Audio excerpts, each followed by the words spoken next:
আমার হচ্ছে ক্লায়েন্টের হতে পারে, ঠিক আছে। আচ্ছা, তারপরে আমাদের সাইট নেই, তাহলে হয়তো সেই সাইটটা আমার নিজের কিনতে হবে অথবা আমাদের ক্লায়েন্ট কিভাবে কিনবে, ঠিক আছে। এই জিনিসগুলো আমরা আজকে দেখব ফুল। ওকে, সো আমি স্ক্রিন শেয়ার করতেছি আবারও। ওকে,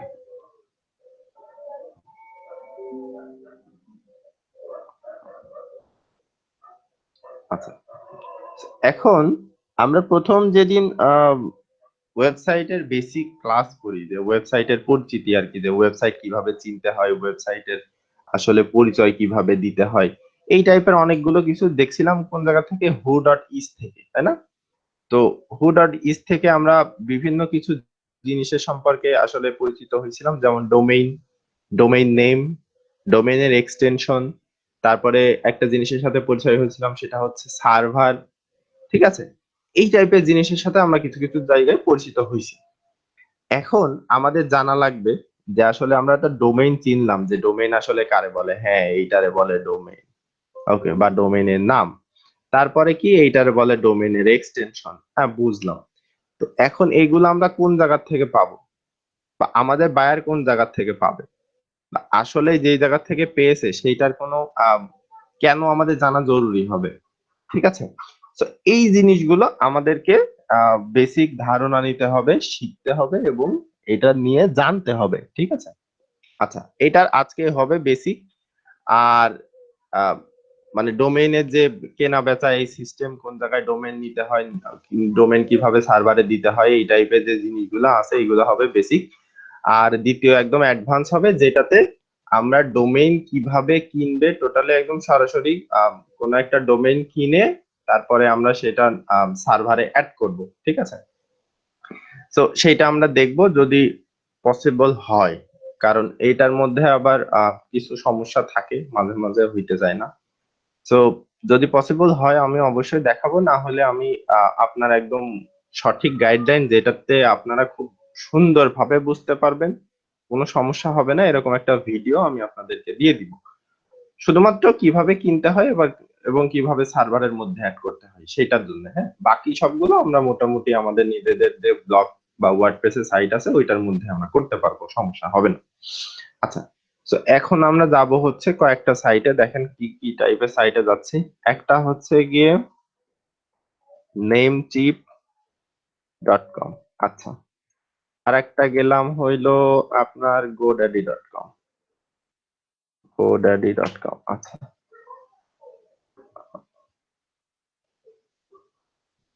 ওকে,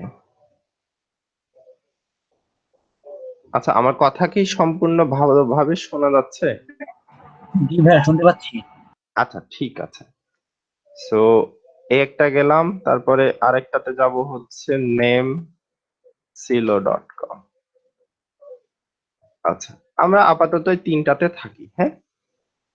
ওকে, সো আমরা যদি নেম চিপ দিয়ে কিনতে চাই, এটা হচ্ছে এক ধরনের সাইট যারা আম, হচ্ছে গিয়ে আপনার কেনা বেচা করে। কি কেনা বেচা করে? ডোমেইন কেনা বেচা করে। আসলে আপনি ডোমেইনের যে নাম আছে সেই নামটা ওদেরকে সিলেক্ট করে দিতে পারবেন এবং তারপরে তারা হচ্ছে গিয়ে আপনার কাছ থেকে টাকা নিবে, টাকা নেওয়ার পরে সেই নামের যেটা অ্যাভেলেবল আছে আর কি এক্সটেনশন, সেই এক্সটেনশনটা আপনাদেরকে দিতে পারবে। আচ্ছা, এইটা কিনে নেওয়া মানে আপনি সারা জীবনের জন্য কিনে নিতে পারবেন না, আপনি তাদের কাছ থেকে ভাড়া নিবেন 1 বছর, 2 বছর, 5 বছর, 10 বছর, 15 বছর, যেটা যেরকম হয়।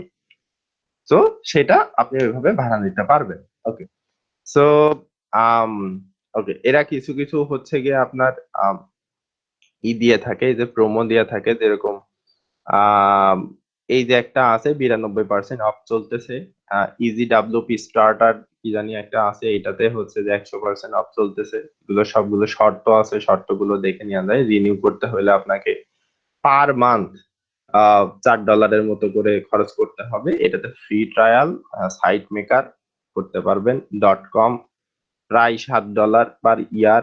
আপনি যদি হচ্ছে গিয়ে করতে চান, মানে টোটালি হচ্ছে যদি রিনিউ করতে চান, সেক্ষেত্রে আবার একই রকম আসবে অথবা $12 করে আসবে। আচ্ছা, এইটা যদি দেন তাহলে এটা হচ্ছে গিয়ে আম, এরকম আছে, ফ্রি ডোমেইন দিবে, তার সাথে হোস্টিং দিবে, শেয়ার্ড হোস্টিং। আচ্ছা, শেয়ার্ড এবং ডেডিকেটেড এই দুইটাতে একটু পরে আসতেছি। আচ্ছা, আরেকটা হচ্ছে যে 83% অফ থাকবে, সিও পাবেন আপনি। ওকে, এখন আপনি মনে করেন একটা ডোমেইন কিনতেছেন, ঠিক আছে? ভালো করে এখন থেকে ক্লাসটা একটু মনোযোগ দেন, সেটা হচ্ছে যারা আছি আমরা, ডোমেইন মনে করেন একটা কিনতেছেন, আপনি আপনার নামে কিনতে পারেন, আপনার ফ্রেন্ডের নামে কিনতে পারেন, আপনার ফ্যামিলির নামে কিনতে পারেন, আপনার যদি একটা ইউটিউবের চ্যানেল থাকে, ফেসবুকের আইডি থাকে, সেই নামেও আপনি কিনতে পারেন, কোনো সমস্যা নাই। কিন্তু আমরা যারা ডিজিটাল মার্কেটিং করি, তাদেরকে অবশ্যই একটা জিনিস সবসময়ের জন্য মাথায় রাখতে হবে, সেটা হচ্ছে ডোমেইন কেনার পারপাসটা আপনাকে মাথায় সবার আগে আনতে হবে। যে আমি যে ডোমেইনটা কিনবো, এই ডোমেইনটা কেন কিনবো, আমার ডোমেইনটা কেনার আসলে উদ্দেশ্যটা কি, ঠিক আছে? সো আপনার যদি উদ্দেশ্য হয় যে আমি শুধুমাত্র কন্টেন্ট রাইটিং করব, আর্টিকেল লিখবো, আমার সাইটের মধ্যে মানুষজন একটু আর্টিকেল পড়তে আসবে, সেক্ষেত্রে আপনি আর্টিকেলের জন্য ওয়েবসাইট ডোমেইন নিবেন। আপনি যদি মনে করেন যে না আমি গান হচ্ছে যে তারপরে মুভি এই টাইপের জিনিস পাইরেসি করব, কপি করা জিনিস ওখানে আপলোড দিব, মানুষজন ওইখান থেকে আসলে ডাউনলোড করে নিয়ে যাবে, ওইটার জন্য করবেন। আপনি যদি মনে করেন যে আমি সফটওয়্যার করব, যে মানুষজন পিসির জন্য, মোবাইলের জন্য সফটওয়্যার খুঁজে ওই সফটওয়্যার গুলো ডাউনলোড করবে, আপনি করতে পারেন। আপনি যদি মনে করেন একদম নির্দিষ্ট একটা আহ হচ্ছে যে কোনো কাজের জন্য বা কোনো একটা প্রোডাক্ট সেল করার জন্য আপনি টোটালি ভিডিও আপলোড করবেন বা এমবেড করবেন, এরকম টাইপের একটা সাইট করবেন, ঠিক আছে, কোনো সমস্যা না, আপনি করতে পারেন। আপনি যদি মনে করেন যে হ্যাঁ আপনি বিশাল বড় একজন ডিজিটাল মার্কেটার, আম, আপনি সবাইকে সার্ভিস দিতে পারবেন ভালোভাবে, তো সেই ক্ষেত্রে আপনি একটা কোম্পানি হোক বা একটা সার্ভিস প্রোভাইডিং ওয়েবসাইট হোক, সেটা খুলতে চাচ্ছেন, তো সেই ক্ষেত্রে আপনি সার্ভিস প্রোভাইডিং ওয়েবসাইট খুলতে পারেন। হুম। তো এই যে পারপাস গুলা, যে কোন কোন পারপাসে আমি খুলতে পারি বা কোন কোন পারপাসে আসলে খুলতে হয়, এই জিনিসগুলো প্রথমে আপনার মাথায় রাখা লাগবে। আচ্ছা, দ্বিতীয় ব্যাপার হচ্ছে আপনি যে পারপাসে খুলতেছেন, সেই পারপাস মাথায় রেখে আপনাকে নিশ অথবা টপিকটা সিলেক্ট করে নিতে হবে। কি সিলেক্ট করে নিতে হবে? যে আমি আসলেই ওই পারপাসে যেটা করতেছি সেইটার কোন নিশ নিয়ে করব, কোন টপিক নিয়ে করব, সেই টপিকটা আপনি সিলেক্ট করে ফেলবেন। যেরকম আম, আপনি দেখা যাচ্ছে প্রোগ্রামিং নিয়ে কোনো একটা ওয়েবসাইট খুলতে চাচ্ছেন, যে জায়গায় এসে মানুষ হয়তো প্রোগ্রামিং শিখতে পারে, শেখা মানে আপনি প্রোগ্রামিং শেখাচ্ছেন এরকম টাইপ। তো আপনি ওইখানে দিতে পারেন এরকম প্রোগ্রামিং, হ্যাঁ, প্রোগ্রামিং স্কুল, programming school.com, কথার কথা আপনি এটা দিতে পারেন। এখন যদি আপনি আরো নির্দিষ্ট করে দেন যে আপনি কোন প্রোগ্রামিং শেখাচ্ছেন, দেখা গেল হচ্ছে আপনি শেখাচ্ছেন পাইথন, তো পাইথন প্রোগ্রামিং স্কুল, একজন মানুষ এটা দেখেই বলে দিতে পারবে ও আচ্ছা তার মানে এটাতে পাইথন প্রোগ্রামিং শেখানো হয়। আমার ডোমেইন নাম কিন্তু সিলেক্ট হয়ে গেল নিশের উপরে বেস করে, ঠিক আছে? এটা আমাদেরকে আরেকটু এগিয়ে রাখতে সাহায্য করে এসইও তে, যে গুগল বোঝে যে আচ্ছা এটা এই নিশের উপরে বা এই টপিকের উপরে আছে, এটা সাজেস্ট করা যায়, ঠিক আছে? আচ্ছা, এখন যদি মনে করেন আপনি প্রোগ্রামিং স্কুল খুলবেন না, আপনি স্কুল দিবেন না, আপনি এরকম দিতে পারেন লার্ন প্রোগ্রামিং। দেখেন মানে কিভাবে নাম আসলে তৈরি হয়ে যায়, হ্যাঁ, আপনার মাথার ভিতরে একটু করতে হবে, এইগুলো কিন্তু কিওয়ার্ড নিয়ে খেলা মূলত, ঠিক আছে? আপনি দিলেন লার্ন প্রোগ্রামিং। এখন আপনি মনে করেন যে আর্টিকেল লিখতেছেন, কি টপিক নিয়ে, ফ্যাশন টপিক নিয়ে আর্টিকেল লিখতেছেন, তো ঠিক আছে, আপনি ফ্যাশন নিয়ে আর্টিকেল লিখতেছেন, আপনি যদি কোনো নির্দিষ্ট ফ্যাশন না চুজ করে থাকেন, তো সেই ক্ষেত্রে আপনি ফ্যাশন দিয়ে তার সাথে কিছু লাগাই দিতে পারেন। তো আপনি তো দিতে পারেন না যে fashionarticle.com, এরকম তো দিতে পারেন না। আপনি আর্টিকেল লিখতেছেন, কন্টেন্ট লিখতেছেন, ঠিক আছে, আপনি ফ্যাশনের সাথে যাই এরকম টাইপের কিছু ওয়ার্ড ওখানে যুক্ত করেন। ধরেন এরকম দিতে পারেন যে ফ্যাশন ডেক, হয়তোবা দিলেন এরকম যে fashiondeck.com, বা আপনি দিতে পারেন হচ্ছে আম স্টাইলিশ হাব বা স্টাইলিং হাব, এরকম টাইপ কিছু দিতে পারেন। দিয়ে দেখা যাচ্ছে আপনি আপনার ওইটা নিয়ে নিতে পারেন বা ওই ডোমেইনটা রেজিস্টার করতে পারেন। আচ্ছা, দেখা গেল যে আপনি ফ্যাশন নিয়ে করতেছেন না, এগুলা নিয়ে করতেছেন না, আপনি কোনো একটা ডিজিটাল সার্ভিস নিয়ে করতেছেন, টোটালি ডিজিটাল সার্ভিস। তো এখন আপনাকে ভাবতে হবে ভাই ডিজিটাল সার্ভিস তো অনেক রকমের আছে, আপনি আসলে এক্স্যাক্টলি কোন ডিজিটাল সার্ভিস নিয়ে করতেছেন, এক্স্যাক্টলি কোন ডিজিটাল সার্ভিস আপনি করতেছেন। সেটা কি শুধুমাত্র এসইও বেসড হবে, নাকি সেটা হচ্ছে গিয়ে আপনার এসইও থাকবে না, জাস্ট লিঙ্ক বিল্ডিং টাইপের হবে।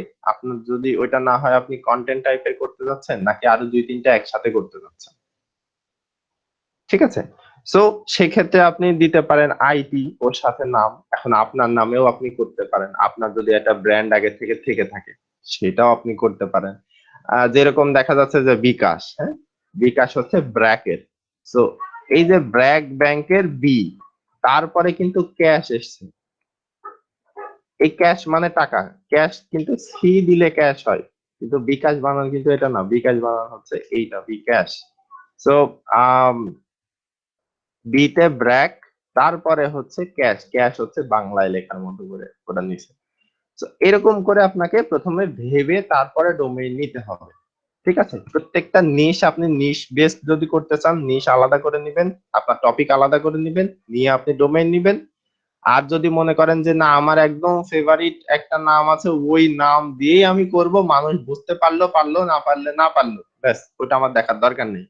যেরকম ফেসবুক, এখন ওইটা হচ্ছে একটা বইয়ের মতো, বইয়ে যেরকম প্রচুর পাতা থাকে ফেসবুকে এরকম প্রচুর পাতা আছে, বইয়ের পাতার মধ্যে যেরকম লেখা থাকে তো ওইগুলো লেখা আছে। এখন যেহেতু ওর নাম ফেসবুক, তার মানে মানুষ সরাসরি সামনে এসে ওইটাতে কমিউনিকেট করে। আবার দেখা যাচ্ছে ধরেন টুইটার, এক একজন মানুষ টুইট করে, টুইটার যে বার্ড আছে, টুইটার বার্ড কিন্তু খুব কম ডাকে, মানে যতটুকু ডাকে ওই অন্যান্য পাখিদের মতো এক নাগারে অতটা ডাকে না, যার জন্য খুব ছোট ছোট ডাক। এ ধরনের টুইট গুলো দেখবেন 120 ক্যারেক্টার মতো সম্ভবত মনে হয় দেওয়া যায়, তার থেকে বেশি দেওয়া যায় না। তারপরে আছে কি লিঙ্কড ইন, মানে এক একজনের সাথে আপনি কানেক্টেড থাকবেন, যার জন্য ওইটাতে অ্যাড ফ্রেন্ড করা যায় না, ওইটাতে দেখবেন সবগুলাতে আছে কানেক্ট। তো এই সব জিনিসগুলো মাথার মধ্যে আসলে আনতে হয়, এনে তারপরে আপনি একটা ডোমেইন খুঁজতে পারেন। এখন আপনার মনে করেন একটা ডোমেইন পছন্দ হয়ে গেছে, ডোমেইনের নাম আর কি, এন্ড আপনি চাচ্ছেন যে আমি ওই ডোমেইনের একটা এক্সটেনশন নেব। তো এখন আপনি কোন এক্সটেনশন নিলে বেশি ভালো হবে সেটা অবশ্যই সিলেক্ট করে ফেলবেন। আমরা এর আগে যেরকম দেখছিলাম কম আছে মানে কমার্শিয়াল, নেট আছে নেটওয়ার্ক, ইন আছে, ইনে হচ্ছে গিয়ে আপনার ইন্ডিয়া বোঝায় অনেক সময়, অনেক সময় এমনিতে ও হচ্ছে যে ইন নিয়ে নেয় কম টাকার মধ্যে। ইনের সাথে যদি আপনি দেন যে ইন দিব না, এফ ও যোগ করে দিব ইনফো, তাহলে ইনফরমেশন রিলেটেড কোন একটা ওয়েবসাইট হয়ে যাবে। যদি ডট টেক করে দেন তাহলে টেকনোলজি রিলেটেড একটা ওয়েবসাইট হয়ে যাবে। ডট আইটি করে দিলে আইটি বা হচ্ছে যে আপনার ইনফরমেশন টেকনোলজি বা এরকম টাইপের একটা ওয়েবসাইট হয়ে যাবে। সো আপনাকে প্রথমে ডোমেইনের নাম আপনি কি করবেন আপনার নিশ এবং টপিক অনুযায়ী ভাবতে হবে, ভাবার পরে একটা নাম আপনি যখন চয়েস করে ফেলবেন সেই নামটা দিয়ে আপনি এক্সটেনশন কিনে নেবেন। সো ডোমেইন নাম চয়েস করার সময় দুইটা সতর্কতা, একটা হচ্ছে নামটা যেন খুব ইজিলি পড়া যায়, এরকম একটা নাম নেবেন, যে হজবরলা একটা নাম নেবেন না যে নামটা পড়তে গেলে মানুষের একটু সমস্যা হয়, হ্যাঁ, এরকম নাম নেবেন না। আচ্ছা, আর দ্বিতীয় ব্যাপার হচ্ছে স্ট্যান্ডার্ড একটা মান আছে আপনার ওয়েবসাইটের, যে ডোমেইনের নাম আর কি, সেই নামের ক্ষেত্রে 10টা অক্ষরের বেশি নেবেন না। মানে আমরা যদি এরকম দেই যে ধরেন পাইথন প্রোগ্রামিং স্কুল, দেখেন কত বড় নাম, পাইথন প্রোগ্রামিং স্কুল, বুঝছেন? অনেক বড় নাম, অনেক একটা বড় নাম। তো এত বড় নাম দিবেন না, সর্বোচ্চ 10টা অক্ষর রাখবেন। তার মানে এই যে আমরা রাখতে পারি হইলো 2টা, 4টা, 6টা, 8টা, তারপরে 10টা। এই যে এখান থেকে সব কাটা যাবে। এই যে 2, 4, 6, 8, 10। হ্যাঁ, আপনি দিতে পারেন, এরপরেও দিতে পারেন, একেবারে যে দিবেন না তা না, কিন্তু যেন সেটা ইজিলি পড়া যায়। হ্যাঁ, এইভাবে দিবেন। আচ্ছা, তো চেষ্টা করবেন যেন 10টা অক্ষরের মধ্যে হইলে আপনার ওইটা বেস্ট একটা নাম হবে, সুন্দর একটা নাম হবে, যে পাইথন প্রগ। ঠিক আছে? তো যাই হোক, এরকম করে আপনি প্রথমে ডোমেইন সিলেক্ট করে নিবেন। নেওয়ার পরে এখন এইটা দিয়ে আমরা একটু সার্চ দেই। আচ্ছা, দেখি আসে কিনা, বা এইটা নিয়ে কেউ হচ্ছে কি নিয়ে নিছে কিনা।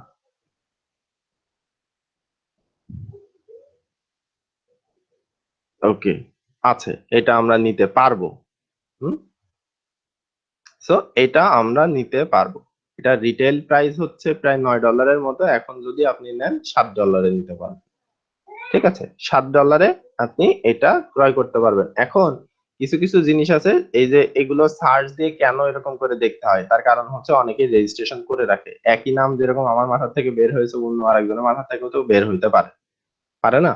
তো এটা এখান থেকেই করা যায়। আচ্ছা, তো আপনি যদি মনে করেন আরো কমে নিব, একদম কমে, হ্যাঁ, আপনি এটা নিতে পারেন, মাত্র $1 আছে। তারপর এটা যেটা রিটেল প্রাইস আছে সেটা হচ্ছে পার ইয়ারে $10 বা $11 করে খরচ করতে হবে। সো আপনি যদি 2 ইয়ারেরটা একবারে হচ্ছে যে নিয়ে নেন, সেক্ষেত্রে আপনার হইলো আম, খরচ হচ্ছে এখানে প্রায় $8 মতো। তো যাই হোক, আপনি 1 বছরেরই নিবেন, তারপরে যে দেখা যাচ্ছে আরো রিনিউ করবেন। তো সেই ক্ষেত্রে আমরা আর একটা জায়গাতে একটু দেখি, সেম নামটাই দেই। এই একটা থেকে কেনা যায়, আবার এখানে আছে গোড্যাডি, গোড্যাডি থেকে কেনা যায়, নেম ছিল থেকে কেনা যায়। আরো এরকম অনেক জায়গা আছে, তবে এইগুলো মোটামুটি একটু ভালো সার্ভিস দেয় আর কি। ঠিক আছে? আচ্ছা, সো ডট কম এরা প্রায় 2 বছরের জন্য যদি আপনি রেজিস্ট্রেশন করেন, মানে for the first year with a 2 year registration, 2 বছর সহ, মানে যদি রেজিস্ট্রেশন করে নেন, $200 খরচ হবে আপনার। পার ইয়ারে $150 করে আপনার হচ্ছে গিয়ে খরচ হবে। When you register for 2 years or more, first year price $150 হবে, অ্যাডিশনাল ইয়ারের জন্য আপনার এখানে $600 হবে। মানে আপনি মোট গড়ে হচ্ছে এখানে 600 আর 150, প্রায় $750। সো $750 আপনি আহ, হচ্ছে গিয়ে এইটা কিনে নিতে পারবেন, ডট কমটা 2 বছরের জন্য। ঠিক আছে? আচ্ছা, এখানে দেখি আমরা একটু কি দিচ্ছে আমাদের এখানে। এখানে প্রায় $8 মতো খরচ হচ্ছে। সো আমরা কি জন্য আসলে হচ্ছে গিয়ে ডোমেইনের এতগুলা সাইট দেখতেছি বা কিনতেছি, তার কারণ কি? তার কারণ হচ্ছে কিছু কিছু সাইট আছে যে সাইটের থেকে আসলে এক্সটেনশন কিনতে গেলে আমাদের ওই ওয়েবসাইটেই হোস্টিং করা লাগে। ওই ওয়েবসাইট বাদে হোস্টিং করতে দেয় না। হোস্টিং মানে কি, আমাদের যে ডাটাগুলো থাকবে সেই ডাটাগুলো ওইখানে রাখতে হবে। কিন্তু আমরা হোস্টিং তো যেকোনো একটা ভালো জায়গায় করব, তার কারণ ওইখান থেকে রেসপন্স আসা এবং রেসপন্স যাওয়ার একটা ব্যাপার থাকে, যে কত দ্রুত একজন মানুষ সেই সাইটে অ্যাক্সেস করতে পারবে, সেই সাইটের থেকে ইনফরমেশন নিতে পারবে, বা কোনো জিনিস ডাউনলোড করতে হলে সেটা করতে পারবে, বা কোনোটা পড়ার জন্য হলে সেটা পড়তে পারবে। হ্যাঁ, এটার একটা ব্যাপার থাকে, যার জন্য আমরা এইগুলো মোটামুটি বেস্ট, যে হ্যাঁ, নেমচিপ থেকে আপনি নিতে পারেন, নিয়ে যে কোনো জায়গায় হোস্টিং করতে পারেন। গোডাডি থেকে নিতে পারেন, যে কোনো জায়গায় হোস্টিং করতে পারেন। নেম ছিল থেকে নিতে পারেন, এখান থেকে নিলেও আপনি কোনো জায়গায় হোস্টিং করতে পারেন। ঠিক আছে? আচ্ছা, তো আমরা একটু দেখি প্রথমে যে এইভাবে কিভাবে করা যায়। অ্যাড টু কার্ট করলাম। আচ্ছা, ভিউ আইটেম করলাম। এখন আপনাকে কি করতে হবে, এই যে চেক আউট আছে, আপনি যদি এখান থেকে 5 বছরের একবারে রেজিস্ট্রেশন করেন, সেই ক্ষেত্রে আপনার কত টাকা খরচ হচ্ছে, প্রায় $44। আচ্ছা, আমার কাছে এত টাকা নেই, আমি 2 বছরের জন্য করি। তো সেই ক্ষেত্রে আম আচ্ছা, 17.76 বা মোট $18.12 খরচ হচ্ছে। আমি যদি এইটাতে যাই, অ্যাড টু কার্ট, এটাতে আমার কত খরচ হচ্ছে? মোট 2 বছরের জন্য আমার খরচ হচ্ছে 1248 রুপি। সাব মোট রিনিউ করতে হবে আমার প্রতি বছরে 1024 রুপি দিয়ে। আচ্ছা, এটা কিন্তু রুপি, হ্যাঁ, টাকা না। আচ্ছা, সেক্ষেত্রে হচ্ছে প্রথম বছর এত টাকা করে, দ্বিতীয় 2 বছর প্লাসে এত টাকা।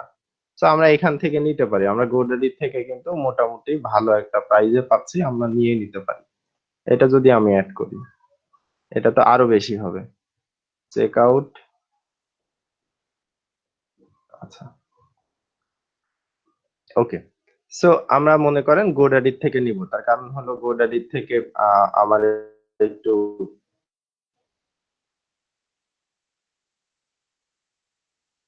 ভালো সুবিধা দিচ্ছে। So continue to cart.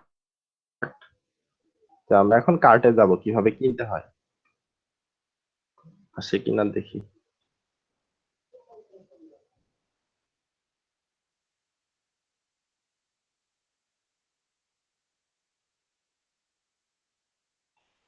Check out.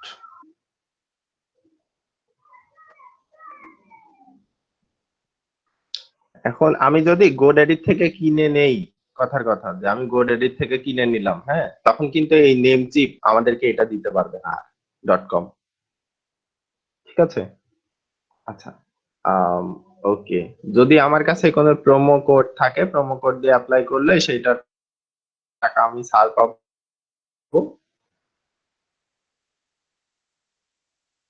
আচ্ছা।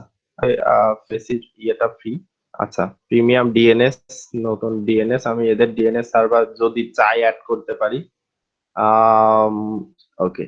এই যে ওয়েব হোস্টিং আছে, এখান থেকে ওয়েবসাইট বিল্ডার ইনক্লুডেড করা যাবে। এখান থেকে আরো কিছু টাকা আমি যদি এসএসএল আলাদা করে এদের কাছ থেকে কিনতে চাই, যেটা পারে, সেই ক্ষেত্রে আমরা আরো কার্টে অ্যাড করে নিতে পারি। আমার যদি মনে হয় সাইটে আমি ভিপিএন অ্যাড করব, ভিপিএন অ্যাড করে দিতে পারি।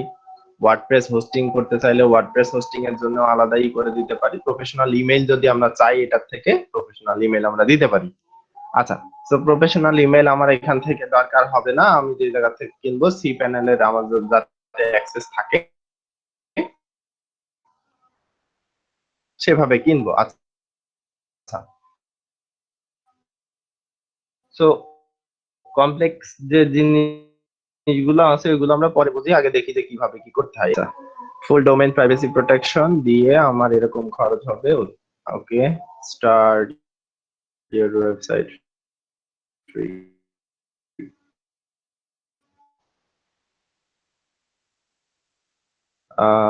আচ্ছা, আমি ফ্রি ওয়েবসাইট নিব না।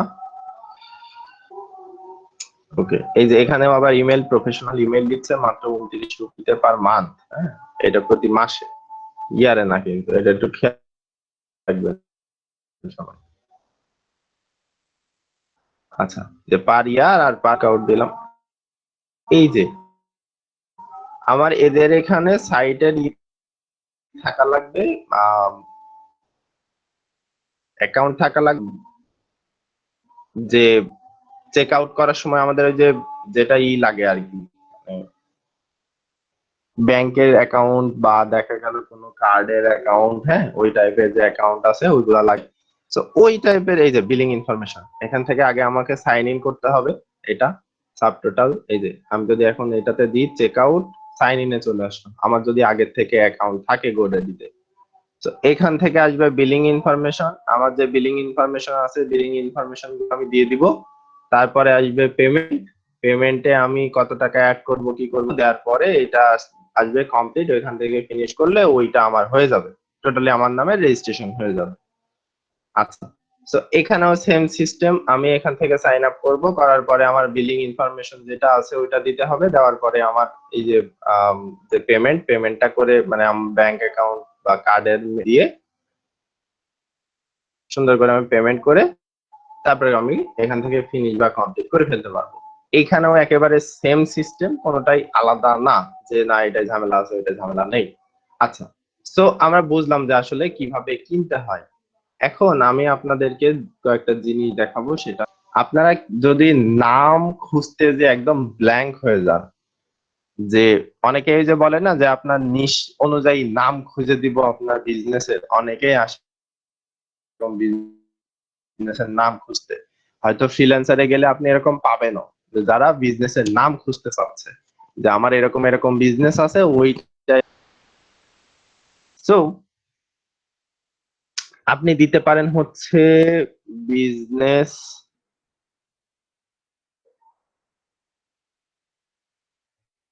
Generator, business name generator.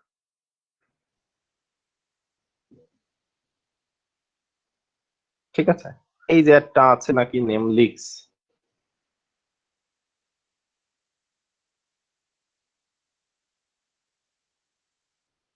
তারপরে আছে হচ্ছে ওভারলো, আগে নেই তারপরে দেখতেছি ফাস্ট, এগুলো এখনো লোডই নেই। সো আমার কিওয়ার্ড আমার এন্টার করতে হবে কি টাইপের কিওয়ার্ড, ধরেন আমি ফ্যাশন রিলেটেড নিব, জেনারেট করলাম। ঠিক আছে, এখান থেকে আইডিয়া দেখাই যে আপনি আপনার নিশও যদি আপনি দেখা যাচ্ছে খুঁজে বের করে নিছেন যেরকম ফ্যাশন, আমি এটাতে টেক দিলাম জেনারেট,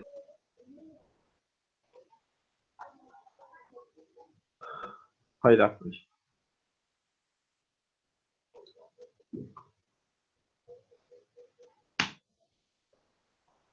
আচ্ছা, ওকে, এই একটা আসতেছে, এই যে টপিক, এখান থেকে আপনি সিলেক্ট করে দিতে পারবেন যে কোন টাইপের আপনি করতে চাচ্ছেন। আচ্ছা, সার্চ করতে পারবেন কিওয়ার্ড দিয়ে, আপনি সিলেক্ট করতে পারবেন, এখান থেকে আপনি সাইট ফিট লঞ্চও করতে পারবেন। আচ্ছা, আপনি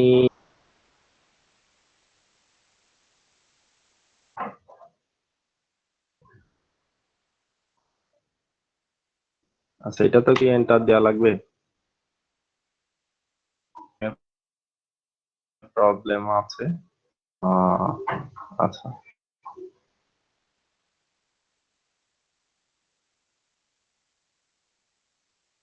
যার জন্য হচ্ছে না।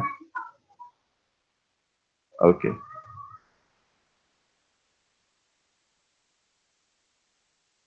সো এখান থেকে দিতে পারেন ক্লিনিং টুলস এর বিজনেস করতে, ক্লিনিং টুলস, হ্যাঁ, এগুলো ঘরটা ওয়াশরুম ক্লিন করে যাচ্ছে, যে অফিস রুম ক্লিন করতে যাচ্ছে। ঠিক আছে, হচ্ছে আসলে কি করতে চাচ্ছেন, শপ না স্টোর না কোন টাইপের জিনিস করতে চাচ্ছেন, তো এখান থেকে আপনি সিলেক্ট করে দিতে পারেন, টোটালি সিলেক্ট করে দিতে পারেন। আচ্ছা, আমরা একটু দেখি যে ওইটার সাথে কি যায়, কই গেল। আচ্ছা, আমরা যদি দেখি architecture, beauty, car, construction, consulting, design, education, engineering,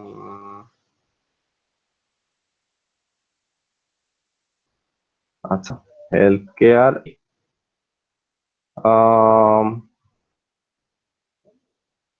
আচ্ছা, স্পোর্টস, ট্রাভেল, আমরা এখানে কি দিতে পারি, ক্লিনিং টুলস এর সাথে এগুলো কি যায়,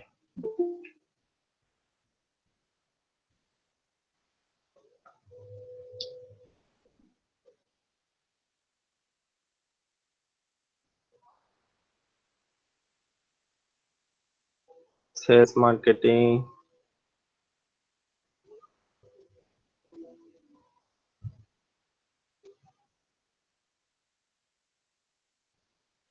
আচ্ছা,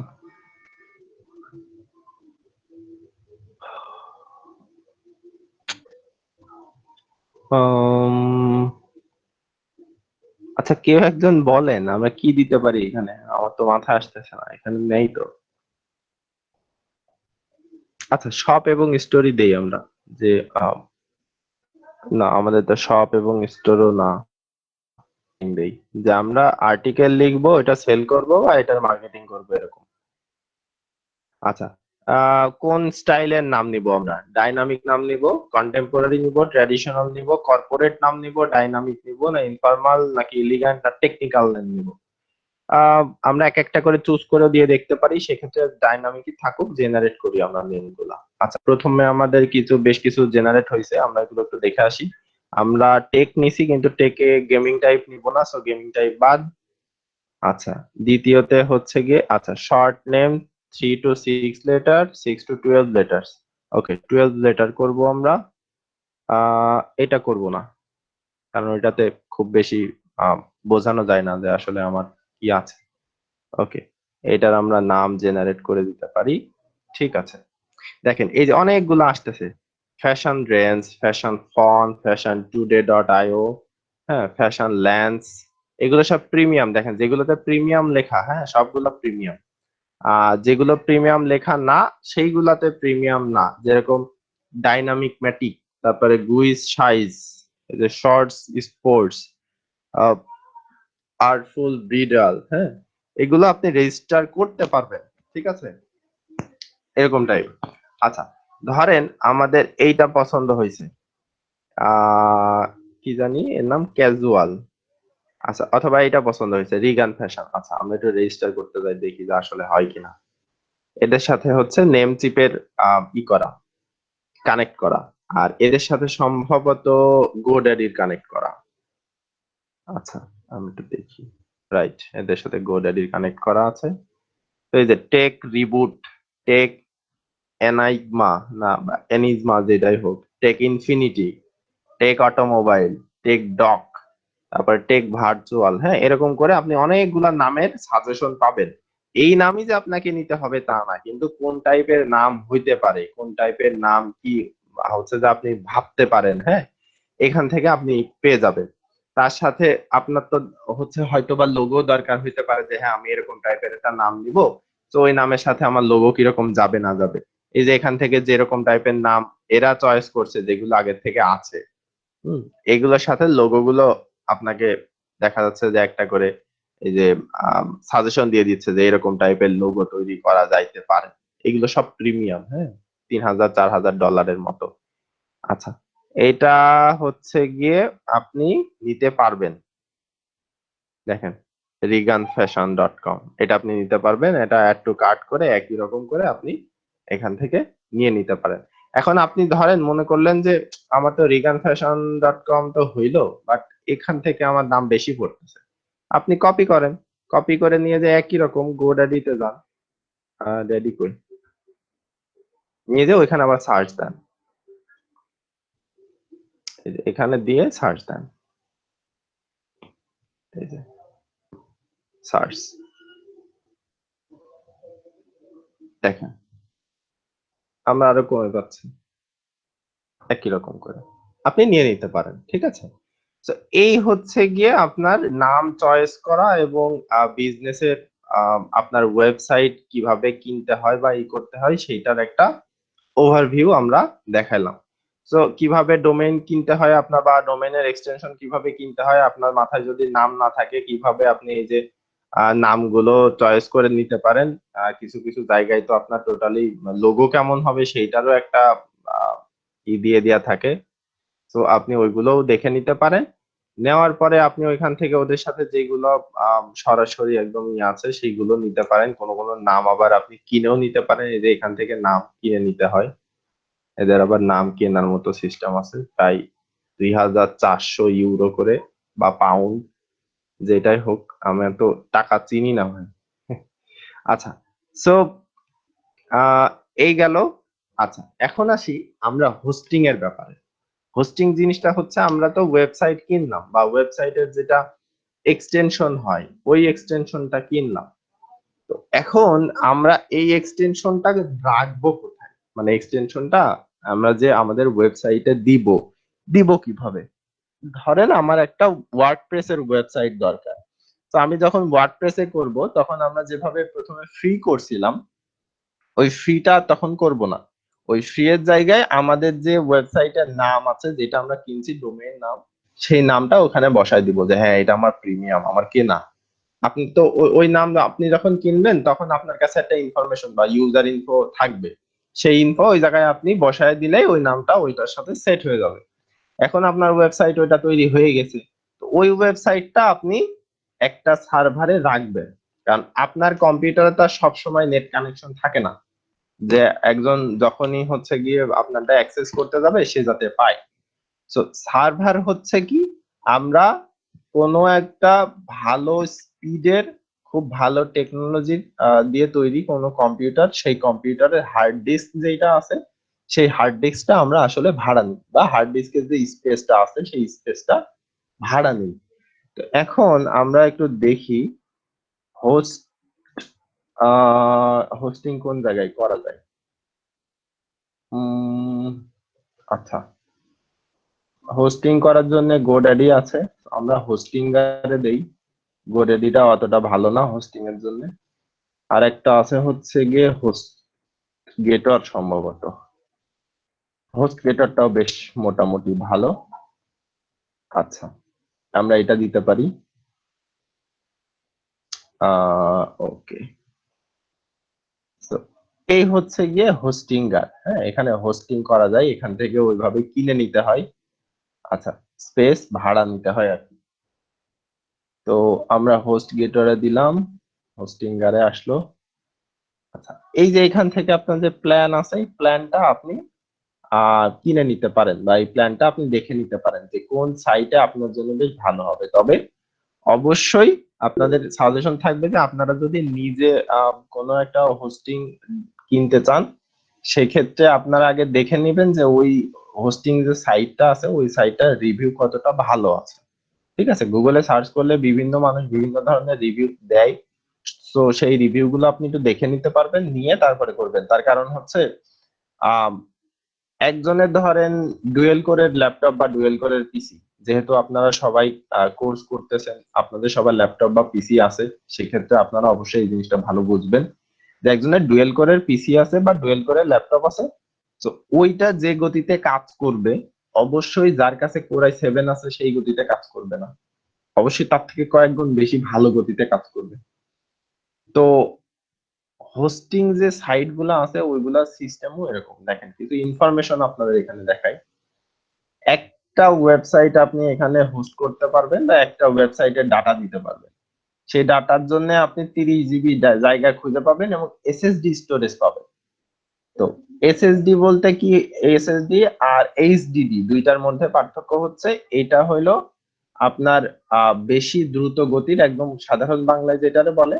আর এইচডিডি জাস্ট একটা মেমোরি ধরনের টাইপ, যেগুলাতে এতটা বেশি গতি হয় না। তো আমি যদি এরকম করে বলি যে পেন ড্রাইভে কপি করার মতো সিস্টেম টাইপ, বা মেমোরিতে কপি করার টাইপের মতো সিস্টেম টাইপ যদি বলি, বা ডাউনলোড গতির মতো যদি উদাহরণ দেই, যে আপনার একটা নেটের স্পিড নেওয়া আছে, যেটাতে আপনি যখনই যা ডাউনলোড দেন 1 MB করে ডাউনলোড হয়, মানে পার সেকেন্ডে 1 MB করে আপনার ল্যাপটপে বা কম্পিউটারে আসে। তো এখন আপনি যদি ওর থেকেও বেশি গতিটা নেন, সেক্ষেত্রে আপনি 5 MB গতিও পাইতে পারেন, 10 MBও পাইতে পারেন, 1 জিবিও পাইতে পারেন, যে প্রতি সেকেন্ডে আপনার 1 জিবি করে নামবে। সো এই যে যে হার্ড ডিস্কটা আছে, এই হার্ড ডিস্কের এরকম রাইটিং স্পিড আছে, রিড স্পিড এবং রাইটিং স্পিড, যে কত দ্রুত ওইটা রেসপন্স করতে পারে। ঠিক আছে, সবাই এসএসডি ইউজ করে, তো সেই ক্ষেত্রে আপনি এখানে পাচ্ছেন 30 জিবি। আচ্ছা, এর লোড টানতে পারবে পার মান্থে 10,000 ভিজিটরের। 10,000 জন যদি পার মান্থে এভারেজ ভিজিট করে, সেই লোডটাও টানতে পারবে। যদি ওর থেকে বেশি হয় তখন স্লো হয়ে যাবে। একটা ইমেল অ্যাকাউন্ট আপনি পাবেন যেটা বিজনেস ইমেল অ্যাকাউন্ট। আচ্ছা, আপনাকে ফ্রি এসএসএল সার্টিফিকেট দিবে, যেটার টাকা ওরা নিবে না। এটার ভ্যালু হচ্ছে যে 11.95 বা $12 ধরলাম। আপনি এদের কাছ থেকে কোনো ডোমেইন ফ্রি পাবেন না, মানে আমার তো ডোমেইন কেনা আছে, আমার তো ফ্রি দরকার নেই। আচ্ছা, গুগলের অ্যাডস ক্রেডিট বলে একটা জিনিস আছে, যেটা আপনি পাবেন না, যে আপনার ওয়েবসাইটে ট্রাফিক বুস্ট করার জন্য অ্যাড কিছু ওরা করে দিয়ে দেয়। সো ওই প্যানেলের সাথে হচ্ছে গিয়ে পাওয়া যায় এই।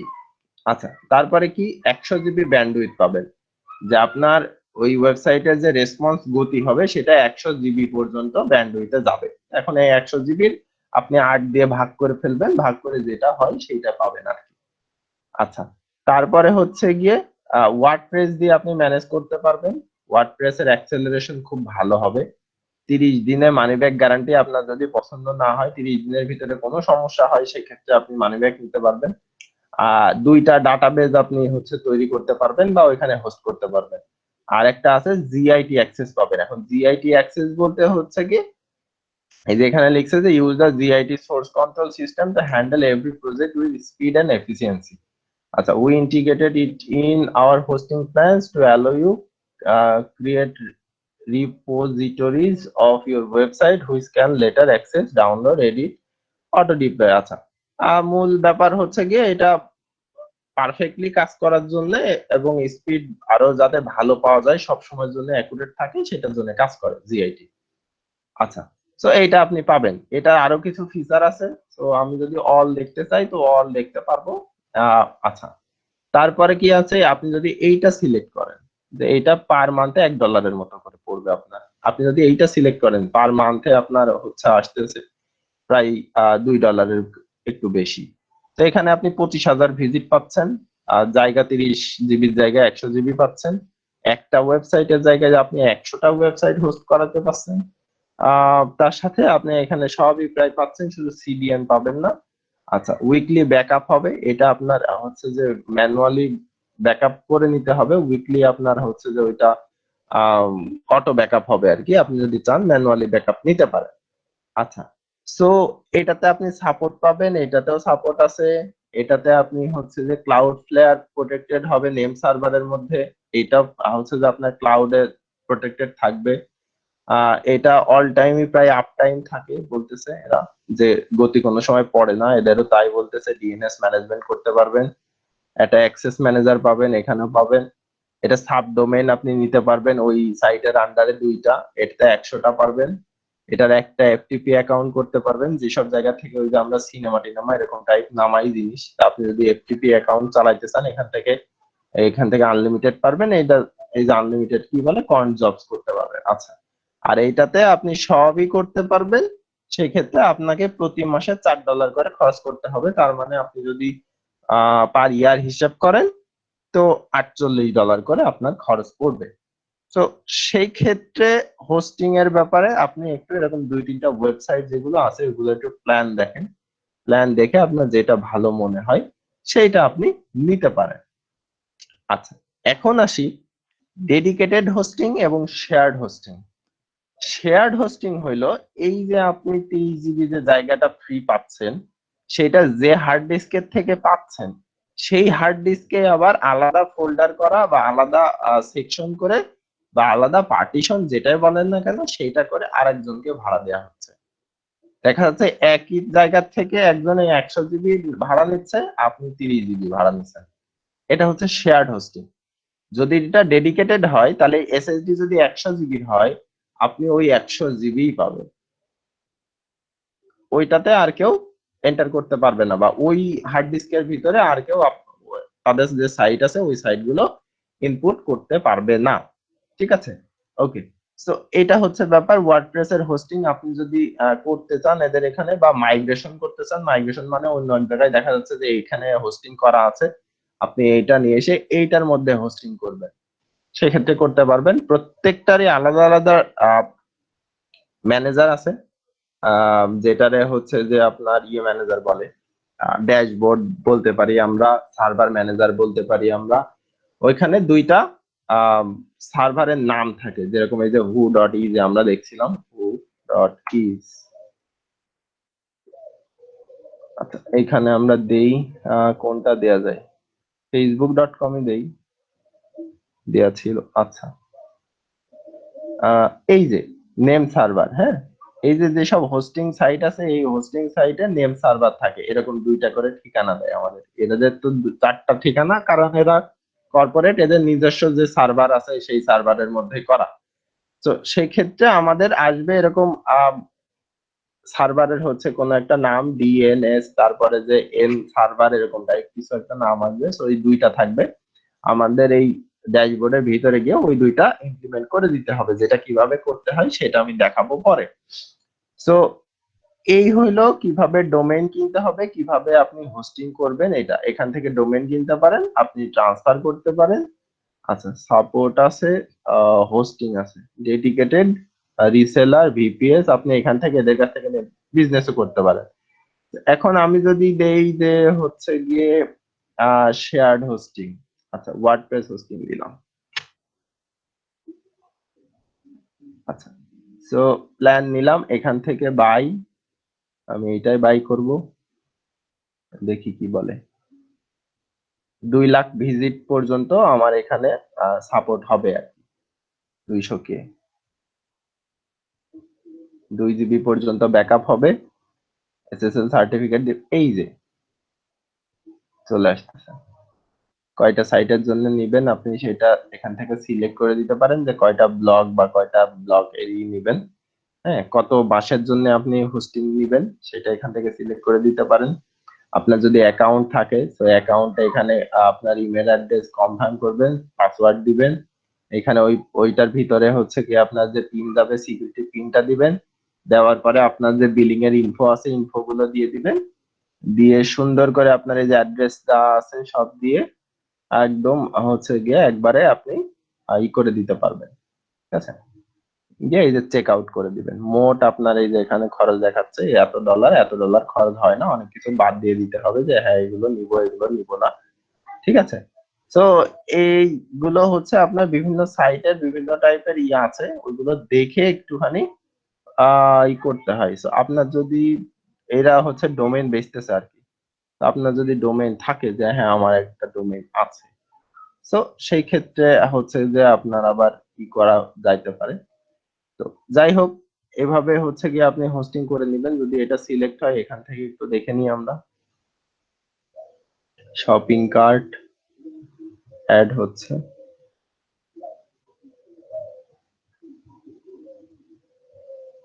Choose a period.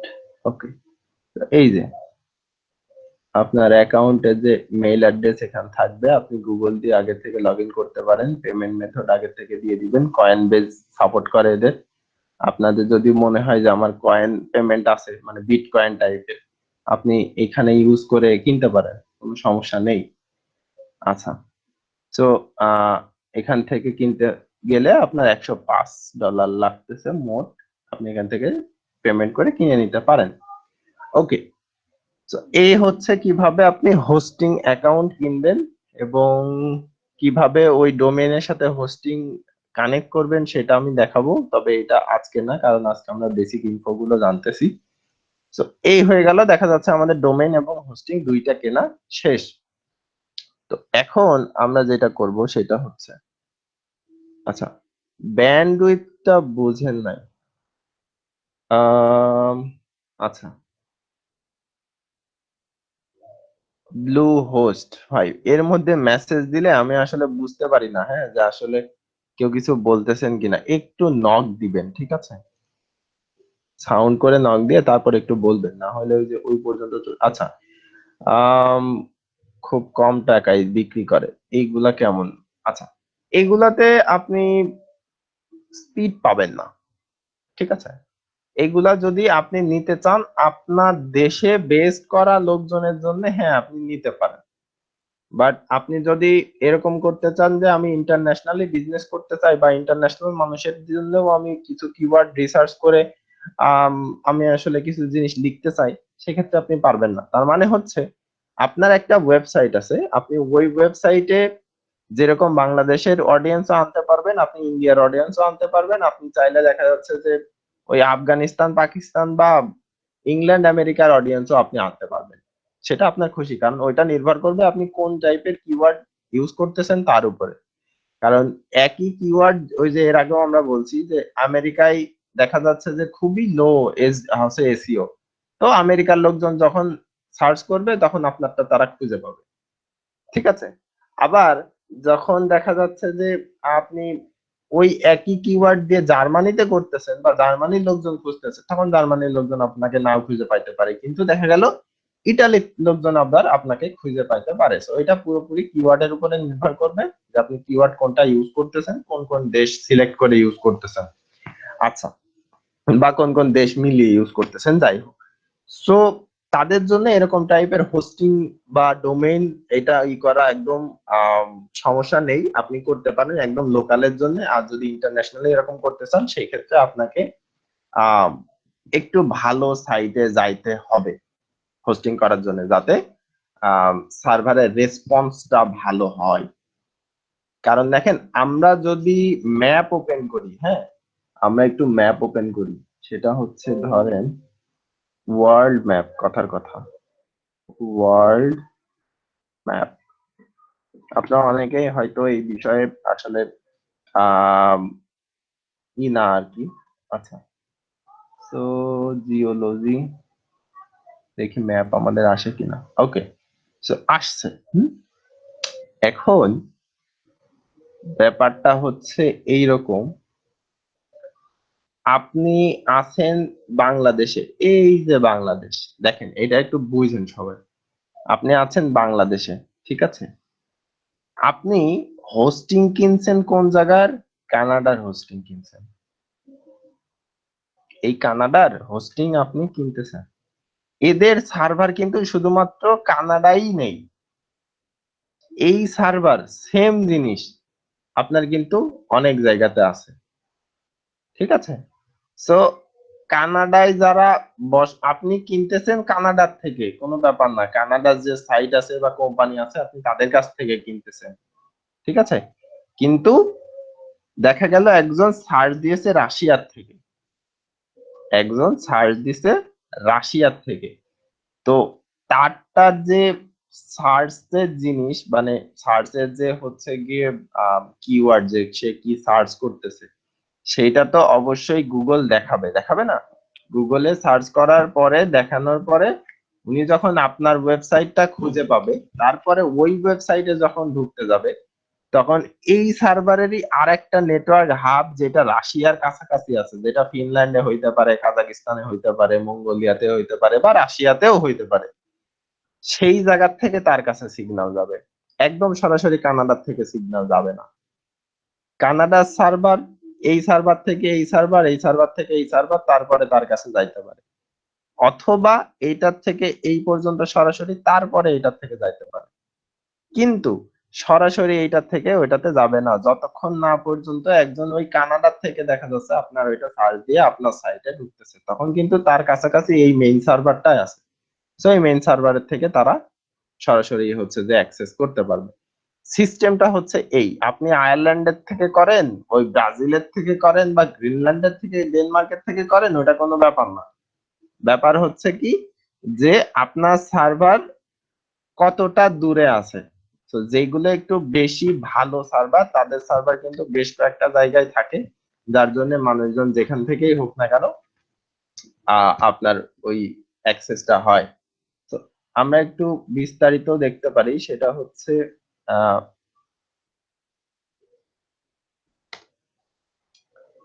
How server works, server কিভাবে কাজ করে। দেখেন, এই সার্ভার, এটা ইন্টারনেট, এই যে এটা আমরা ওপেন করি, এই ছবিটা, ওই এই যে এটা সার্ভার, সার্ভারের থেকে ইন্টারনেট, ইন্টারনেটের থেকে বিভিন্ন ইয়েতে যাচ্ছে। কিন্তু এই যে সার্ভার, এই সার্ভার কিন্তু একদম অরিজিনাল, যে আপনি কানাডা থেকে নিলে কানাডার সার্ভার, এটা কিন্তু না, একদম লোকাল কাছাকাছি, যারা এই জায়গাতে সার্চ করতেছে এইসব ডিভাইস দিয়ে, তারা যে লোকেশনে আছে সেই লোকেশনে যে সার্ভারটা করা আছে, ওই সার্ভার থেকে তারা পাবে, ঠিক আছে? সো বড় বড় যেসব কোম্পানি আছে সেই সব কোম্পানি গুলা মোটামুটি এরকম কয়েকটা সার্ভার করে রেখে দেয়, যাতে মানুষজন আহ আসলে খুঁজে পায়। এখন আমরা যদি হোস্টিং দেই, এর মধ্যে হোস্টিং সার্ভার, হোস্টিং এর সার্ভার কিভাবে কাজ করে, ওয়েবসাইটের ফাইল সেটা সার্ভারে যায়, সার্ভারের থেকে ইন্টারনেটে, ইন্টারনেটের থেকে ইউজারের যে ওয়েবসাইট বা আছে সেইটাতে করে, ঠিক আছে? সো এটা হচ্ছে মোটামুটি ব্যাপার, যে সরাসরি সার্ভার থেকে একজনের কাছে যায় না, যায় হচ্ছে দুই তিনটা সার্ভার বা কাছাকাছি যে সার্ভারটা আছে ওইটার মাধ্যমে যায়। হুম, আচ্ছা। সো এই হলো প্রথম ব্যাপার। দ্বিতীয় ব্যাপার হচ্ছে গিয়ে কি লিখছেন, যে রিনিউ প্রাইস বেশি থাকে আর হোস্টিং পারফরমেন্স ভালো না। আচ্ছা, হ্যাঁ, ঠিক আছে। ব্যান্ডউইথটা কি জিনিস? আসলে ব্যান্ডউইথটা হচ্ছে আপনার স্পিড, আপনার ডাটা কত দ্রুত নামবে। আপনি প্লে স্টোরের থেকে যখন একটা অ্যাপস নামান, সেইটা যত দ্রুত নামে, আপনি যখন এপিকে পিওর, তারপরে কি এপিকে আরো কি যেন এরকম মিরর, বা দেখা গেল হচ্ছে যে এরকম টাইপের যে সার্ভার গুলো আছে যেখান থেকে অ্যাপস নামাইতে পারেন, ওই জায়গা থেকে যদি আপনি অ্যাপস নামান তাহলে কি একই রকম স্পিডে নামবে? অবশ্যই না। আপনি বলতে পারেন যে ভাই আমার যদি হচ্ছে যে হয়, কি বলে, আমার ইন্টারনেটের স্পিড বা ব্যান্ডউইথ যদি বেশি হয়, 8 এমবিপিএস এর জায়গায় যদি আমার 80 এমবিপিএস হয়, তাহলে তো আমার তাড়াতাড়ি নামবে। ভাই, ওই সময় তাড়াতাড়ি নামে না। আপনার ব্যান্ডউইথ স্পিড বেশি হওয়াতে ওদের ওই জায়গা থেকে ওই ব্যান্ডউইথের জন্য যতটুকু দরকার সেইটুকু করে নামে। কিন্তু আপনি দুইটা কম্পেয়ার করে দেখেন, যে আপনি গুগলের সার্ভার থেকে যখন নিচ্ছেন তখন ওইটার ব্যান্ডউইথ আপনি কত পাচ্ছেন, কত দ্রুত নামতেছে এবং কত এমবি করে নামতেছে, এবং আপনি যখন ওইসব লোকাল যে সাইট গুলাতে আছে যেগুলোর থেকে আপনি নিতে পারেন সেইখান থেকে কত দ্রুত নামতেছে। হ্যাঁ, তো এই ব্যান্ডউইথটা আসলে সর্বোচ্চ ওরা দেয় 100 জিবিপিএস পর্যন্ত। 100 জিবিপিএস এর মধ্যে যেরকম আমরা এক একটা কোম্পানির কাছ থেকে, যেরকম ধরেন লিঙ্ক থ্রি, অ্যাম্বার আইটি, বা হচ্ছে গিয়ে সিটি নেট, এরকম অনেক আছে না, তো তাদের কাছ থেকে আমরা কত করে নিই? 4 এমবিপিএস, 8 এমবিপিএস, 5 এমবিপিএস। ওরা তো আর 4, 5, 10 এমবিপিএস করে নেয় না, ওরা তো জিবিপিএস করে নেয়। সে 10 জিবিপিএস ও হইতে পারে, 100 জিবিপিএস ও হইতে পারে, ওইখান থেকে ওরা ট্রান্সফার করে। তো এইটা সিস্টেম, এই ব্যান্ডউইথটা সিস্টেম এরকম, আমরা 8 এমবিপিএস নিয়ে যতটুকু করে নামাইতে পারবো, সেটা যদি আমি 1 জিবিপিএস ওদের কাছ থেকে নিই তাহলে তো ওই 1 জিবিপিএস অনুযায়ী নামাইতে পারবো। তো ওদের তো মূল সার্ভার, আমাদের তো মূল সার্ভার না। তো এই ওয়েবসাইট আমরা যেখানে হোস্টিং করতেছি তারা যে ব্যান্ডউইথটা আমাদেরকে দিবে, যে এত দ্রুত তোমার ফাইল একজন দেখতে পারবে, রিড করতে পারবে, অথবা ওই জায়গায় যদি রাইট করার অপশন থাকে সে রাইট করতে পারবে এতটা স্পিডে, কতটা, হয়তো 100 জিবিপিএস। এখন ওই 100 জিবিপিএস সেটা আপনি 8 দিয়ে ভাগ করে দিবেন। এখন প্রশ্ন হইতে পারে, ভাই আমি 8 দিয়ে কেন ভাগ করব? আপনার জিনিসটা হচ্ছে এরকম যে বিট এবং বাইটের মধ্যে পার্থক্য আছে, ঠিক আছে? So, যেটা আমরা দেখি যে এমবিপিএস দুইটা দুই রকম, একটা মেগা বাইট পার সেকেন্ড, একটা মেগা বিট পার সেকেন্ড। যেটা হয় আপনার বাইট, সেটাতে বিট হচ্ছে যে 8 বিটে 1 বাইট হয়। তো এই জন্য 8 দিয়ে ভাগ করতে হয়। আপনার যদি দেয়া থাকে এরকম যে ইন্টারনেটের মোট আপনি স্পিড নিচ্ছেন কত, 8 মেগাবাইট পার সেকেন্ডের স্পিড নিচ্ছেন। সো ওই 8 মেগাবাইট পার সেকেন্ডের স্পিডে আপনি যদি কোনো জিনিস ডাউনলোড করতে চান, সর্বোচ্চ আপনার 1 মেগাবাইট পার সেকেন্ড উঠবে। কেন উঠবে? কারণ ওইটা 8 মেগাবাইট না, ওইটা 8 মেগাবিট। এটা অনেকেই বোঝে না। এই দেখেন, আমি আপনাকে দেখাই, আমার যে সাইটের হচ্ছে কি আছে, আমি যদি এখন যাই ফাস্ট ডট কম, আচ্ছা, এটাতে যাই, স্পিড দেখেন কেমন আসে, উঠতেছে।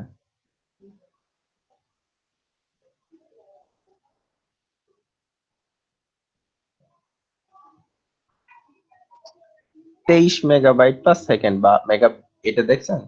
এটা কিন্তু বি বড় হাতের না, এটা ছোট হাতের, এটা মেগাবিট, মেগাবিট পার সেকেন্ড। এইটার যদি স্পিড আমি হিসাব করি, সেখানে আমার স্পিড দাঁড়ায় হচ্ছে গিয়ে আহ মূল যেটা স্পিড আর কি, সেটা দাঁড়ায় হইলো আমার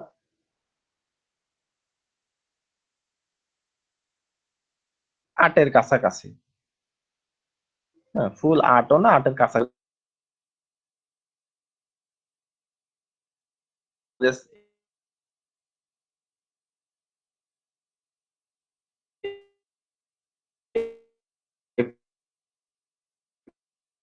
টিপি সার্ভারের স্পিড আমার মূল নেটওয়ার্কের স্পিড, আমরা যে সার্ভারের থেকে নিচ্ছি সেই সার্ভারটা ঢাকার সার্ভার, মূল যে সার্ভার সেটা সিঙ্গাপুরের সার্ভার।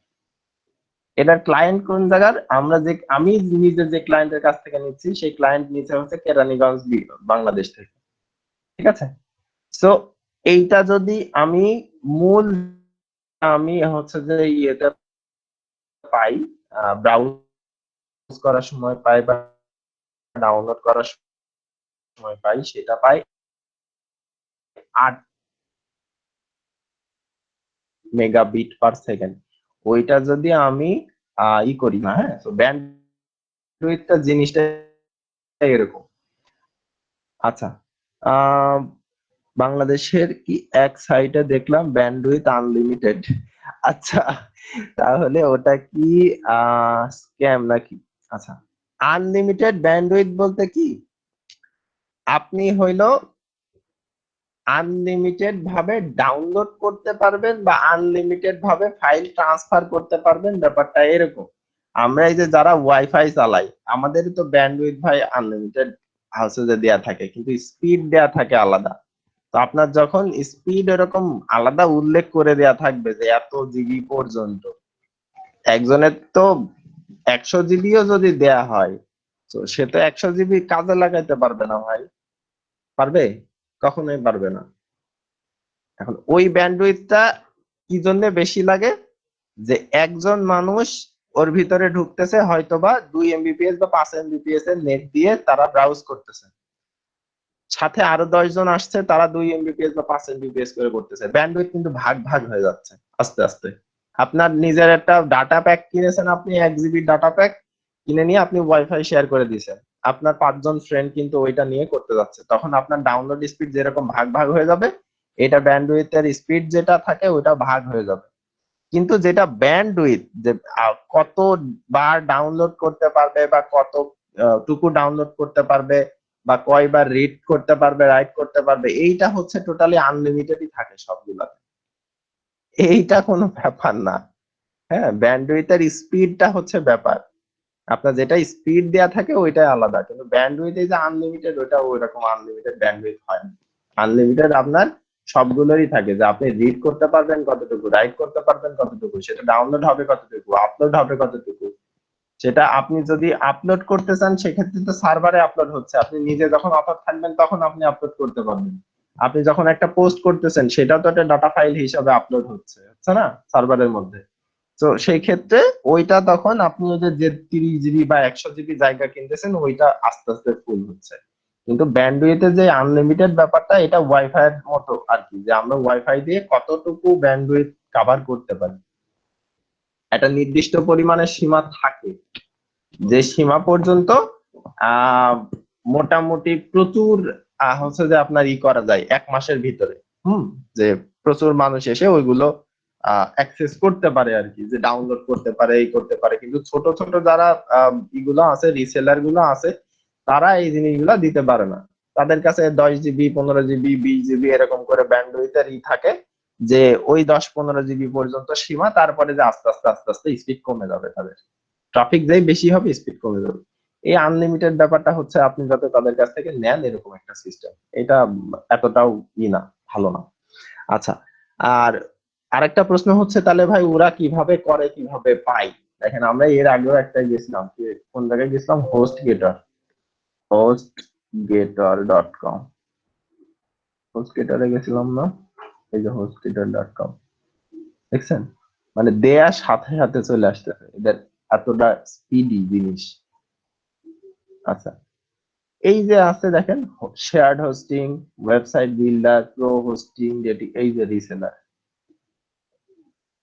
আপনি এদের কাছ থেকে হোস্টিং এর প্যাকেজ কিনে নিয়ে সেইগুলো নিয়ে আপনি রিসেল করতে পারবেন, নিজের সার্ভার বানিয়ে নিজের সার্ভারে আপনি রেখে দিতে পারবেন। সেই ক্ষেত্রে তাদের কাছ থেকে যে মূল সার্ভার আছে, ওই সার্ভারের গতি এবং ওই সার্ভারের যে সাপোর্ট, সেই সাপোর্টটা আপনি কিনলেন, কিনে আপনার যে সার্ভার আছে ওই সার্ভারের সাথে তাদের মূল সার্ভারের আপনি একটা লিংক করলেন, করার পরে আপনার যে সাব সার্ভার হইলো, মানে আপনার নিজের যে সার্ভারটা হইলো, সেইটার থেকে আপনি সার্ভিসটা দিচ্ছেন, যাতে মানুষজন আপনার ওই সার্ভারে হোস্ট করে বা আপনার সার্ভারে তারা হোস্ট করতে পারে।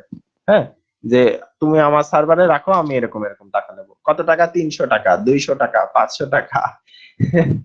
ঠিক আছে, এটা হচ্ছে ব্যাপার। এখন আপনি যদি ওই যে বললাম লোকাল কিছু করে থাকেন, যে আপনার একটা লোকাল দেখা যাচ্ছে যে খেজুর, আম, কমলা লেবু এরকম টাইপ বিজনেস আছে, একদম লোকাল, আপনি ওই অঞ্চলের লোকজনের সাথে দেখা যাচ্ছে যে নতুন আপনার কোন ফল আসছে আপনি সেটা আপডেট করতেছেন, ওই ফলে কি পুষ্টিগুণ আছে সেগুলো আপনি আপডেট করতে যাচ্ছেন। হ্যাঁ, আপনি 400-500 টাকায় যেগুলো হয় বা 1000 টাকায় যেগুলো হয় আপনি ইনভেস্ট করতে পারেন, সমস্যা হবে না।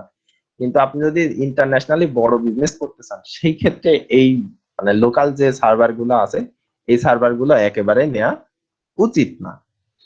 আচ্ছা, তো এই গেল আমাদের মোটামুটি কিভাবে আসলে একটা সাইট বিল্ড আপ হয়, একটা হোস্টিং এবং একটা হচ্ছে যে মানে ডোমেইন নেম এক্সটেনশনের মাধ্যমে দুইটা লিংক আপ করার মাধ্যমে আমার একটা ওয়েবসাইট আমি খুললাম।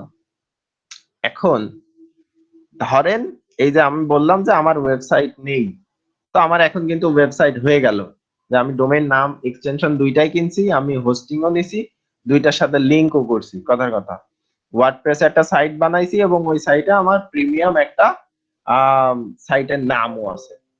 ঠিক আছে, আচ্ছা, হোস্ট গেটার আবার কেটে দিলাম, এইটা থাকলেও ব্যাপার ছিল না, আমরা করে নিতে পারতাম। ধরেন এই হোস্ট গেটারটাই আমাদের, আমরা একটা হোস্টিং সার্ভিস চালু করতেছি, তো সেটার জন্য আমরা hostgator.com নামে একটা এক্সটেনশন কিনছি এবং যে কোনো এক জায়গায় হোস্টিং করে এটা আমরা ওয়ার্ডপ্রেস এর মাধ্যমে এই ওয়েবসাইটটা ব্যাক এন্ডের থেকে চালাচ্ছি।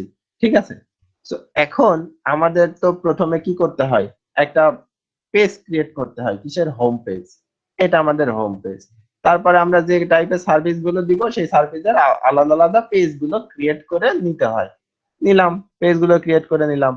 হোম পেজের ভিতরে এই যে কিছু জিনিস লেখা আছে আমরা ওই যে যেখান থেকে সেটিংস আছে সেই পেজের সেটিংস থেকে বিভিন্ন জিনিস লিখে নিতে পারি, যেরকম টাইটেল, টাইটেলের নিচে এই যে এইগুলা দেখা যাচ্ছে ওই যে আগে যেরকম মেটা ডেসক্রিপশন দিতাম মেটা ডেসক্রিপশন গুলা, হ্যাঁ এগুলো লিখে নিতে পারি। লিখে নিয়ে ধরেন আমাদের এই সাইট গুলা টোটালি আছে। হুম, এই সাইটের বেশ কিছু পেজও আছে, কারণ পেজের ভিতরে ওই এক কথা দুই কথা এরকম করে লেখা আছে, খুব বেশি লেখাও নেই, একদমই নতুন সাইট আমাদের। তো সেই ক্ষেত্রে আমরা এইটা গুগলে কিভাবে আনতে পারি, শুধুমাত্র কন্টেন্ট দিয়ে? অবশ্যই না। আমাদের দেখা যাচ্ছে এই যে এই একটা পেজ, এই পেজের ভিতরে আমরা প্রচুর কন্টেন্ট দিছি, এই প্রচুর কন্টেন্ট দিলে কি আমাদের সাইট আসলে র্যাঙ্ক হয়ে যাবে? আসলেই না। র্যাঙ্ক হওয়ার জন্য অনেকগুলা প্যারামিটার থাকে। ঠিক আছে, সেই প্যারামিটার গুলো আমাদেরকে জানতে হবে। সেই প্যারামিটার গুলো আমরা কিভাবে জানবো? এই প্যারামিটারের গুগলের র্যাঙ্কে আসার জন্য বা নিয়ে আসার জন্য দুইটা মেইন প্যারামিটার থাকে, একটা হচ্ছে অন পেজ, যেটা আমরা এই যে এখন দেখতে পাচ্ছি, আর একটা হচ্ছে অফ পেজ, মানে পেজের বিহাইন্ডে আমরা যে টাইপ কাজগুলা করি, যেমন লিঙ্ক বিল্ডিং করা। ঠিক আছে, সো আমাদের প্রথম কাজ হচ্ছে অন পেজটা আসলে কি, অন পেজ গুলা সম্পর্কে জানা। এখন আমরা আমাদের সাইটের এসইও সম্পর্কে যদি না জানি, তাহলে আমার অন পেজে কোন জায়গায় কি করতে হবে, অফ পেজে কোন জায়গায় কি করতে হবে সেই সম্পর্কে আমার কোনো ধারণা থাকবে না। আমি প্রথমে আপনাদের ব্লগারে বা হচ্ছে গিয়ে ওয়ার্ডপ্রেসে একটা করে সাইট কিভাবে খুলতে হয়, কিভাবে পেজ ক্রিয়েট করতে হয় এই জিনিসগুলো জানাইতে পারতাম, কিন্তু আপনাদের এইটা প্রথমে জানানোর কারণ হচ্ছে যাতে আপনারা প্যারামিটার গুলা সম্পর্কে মোটামুটি ধারণা রাখেন, যে হ্যাঁ এই পেজের মধ্যে এই জিনিসগুলো থাকতে হয়। ঠিক আছে, সো সেই ক্ষেত্রে আমরা কি করব, সেই ক্ষেত্রে আমরা একটা সাইটে যাব, সাইটের নাম হচ্ছে urank.com, এটাতে গেলাম, যাওয়ার পরে আহ আচ্ছা এটা রিসোর্স কই,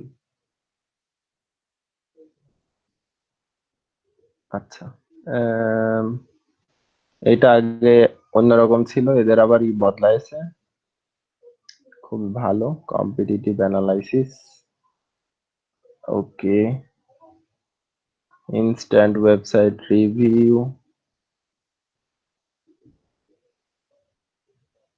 আচ্ছা, আমরা একটু যাই দেখি কি অবস্থা দাঁড়ায়। আচ্ছা, প্রোডাক্ট ওভারভিউ, আচ্ছা, site crawl, overview, lead generation. Okay, এখান থেকে দেখাচ্ছে আলাদা, একদমই অন্যরকম। Solution, SEO developers, resource, SEO guide. আচ্ছা, ওভারভিউ কি অবস্থা?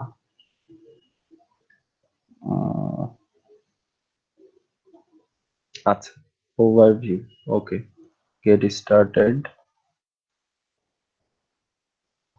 আচ্ছা, এদের এখন কিনে নিয়ে ইউজ করতে হবে। সো কিনে নিয়ে তো আমাদের ইউজ করা পসিবল না। এই ক্ষেত্রে আমরা লিখতে পারি এসইও অ্যানালাইসিস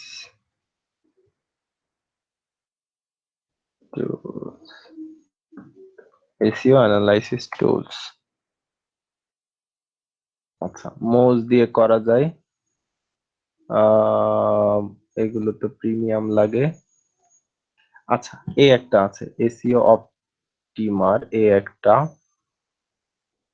আচ্ছা, এসইও সাইট চেকআপ, এ একটা।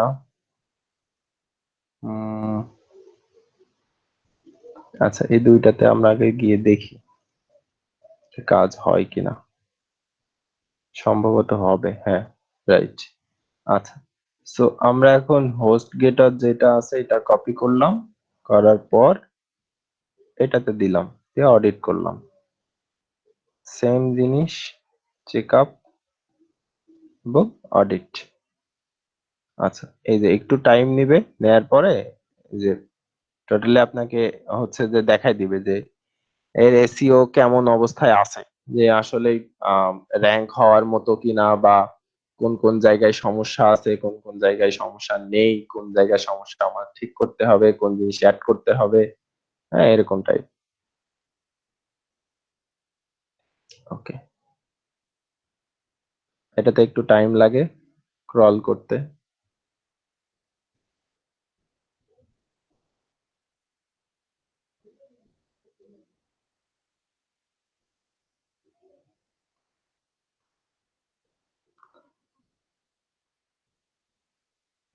ওকে, সো এটা ক্রল হয়ে গেছে, এটাও ক্রল হয়ে গেছে। এখন দেখেন দেখাচ্ছে যে ইওর পেজ ইজ গুড, মোটামুটি এই পেজ বা এই ওয়েবসাইটটা গুড আছে। অন পেজের এসইও স্কোর আছে এ মাইনাসের, লিঙ্ক গুলা খুবই ভালো লিঙ্ক আছে এ প্লাসের, ইউজাবিলিটি মানুষজন ইউজ করতে খুব ভালো করে আর কি, এটা খুব ভালো অবস্থানে আছে। সাইটে যে পারফরমেন্স আছে, পারফরমেন্স মোটামুটি। সোশ্যাল লিঙ্কিং গুলা বেশ ভালো অবস্থানে আছে। সো আচ্ছা, এখন এইগুলাতে পেজ স্ক্রল করছে, রিভিউ চাইল্ড পেজ, কোন কোন পেজ গুলা তার আছে ওই পেজ গুলা সে স্ক্রল করছে। আচ্ছা, অন পেজের এসইও গুড পেয়েছে।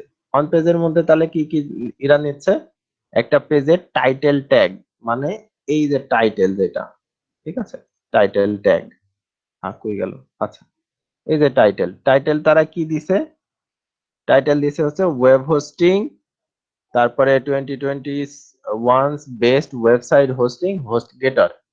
দেখছেন যে উপরে আমরা এই যে হোস্ট গেটারের উপরে যখন মাউস কার্সর রাখছি, যেটা টাইটেল, সেম টাইটেলটা এখানে ওরা খুঁজে পাইছে, যে টাইটেলটা 10 থেকে 70 ক্যারেক্টারের ভিতরে ওরা মনে করতেছে হ্যাঁ বেটার বা বেস্ট।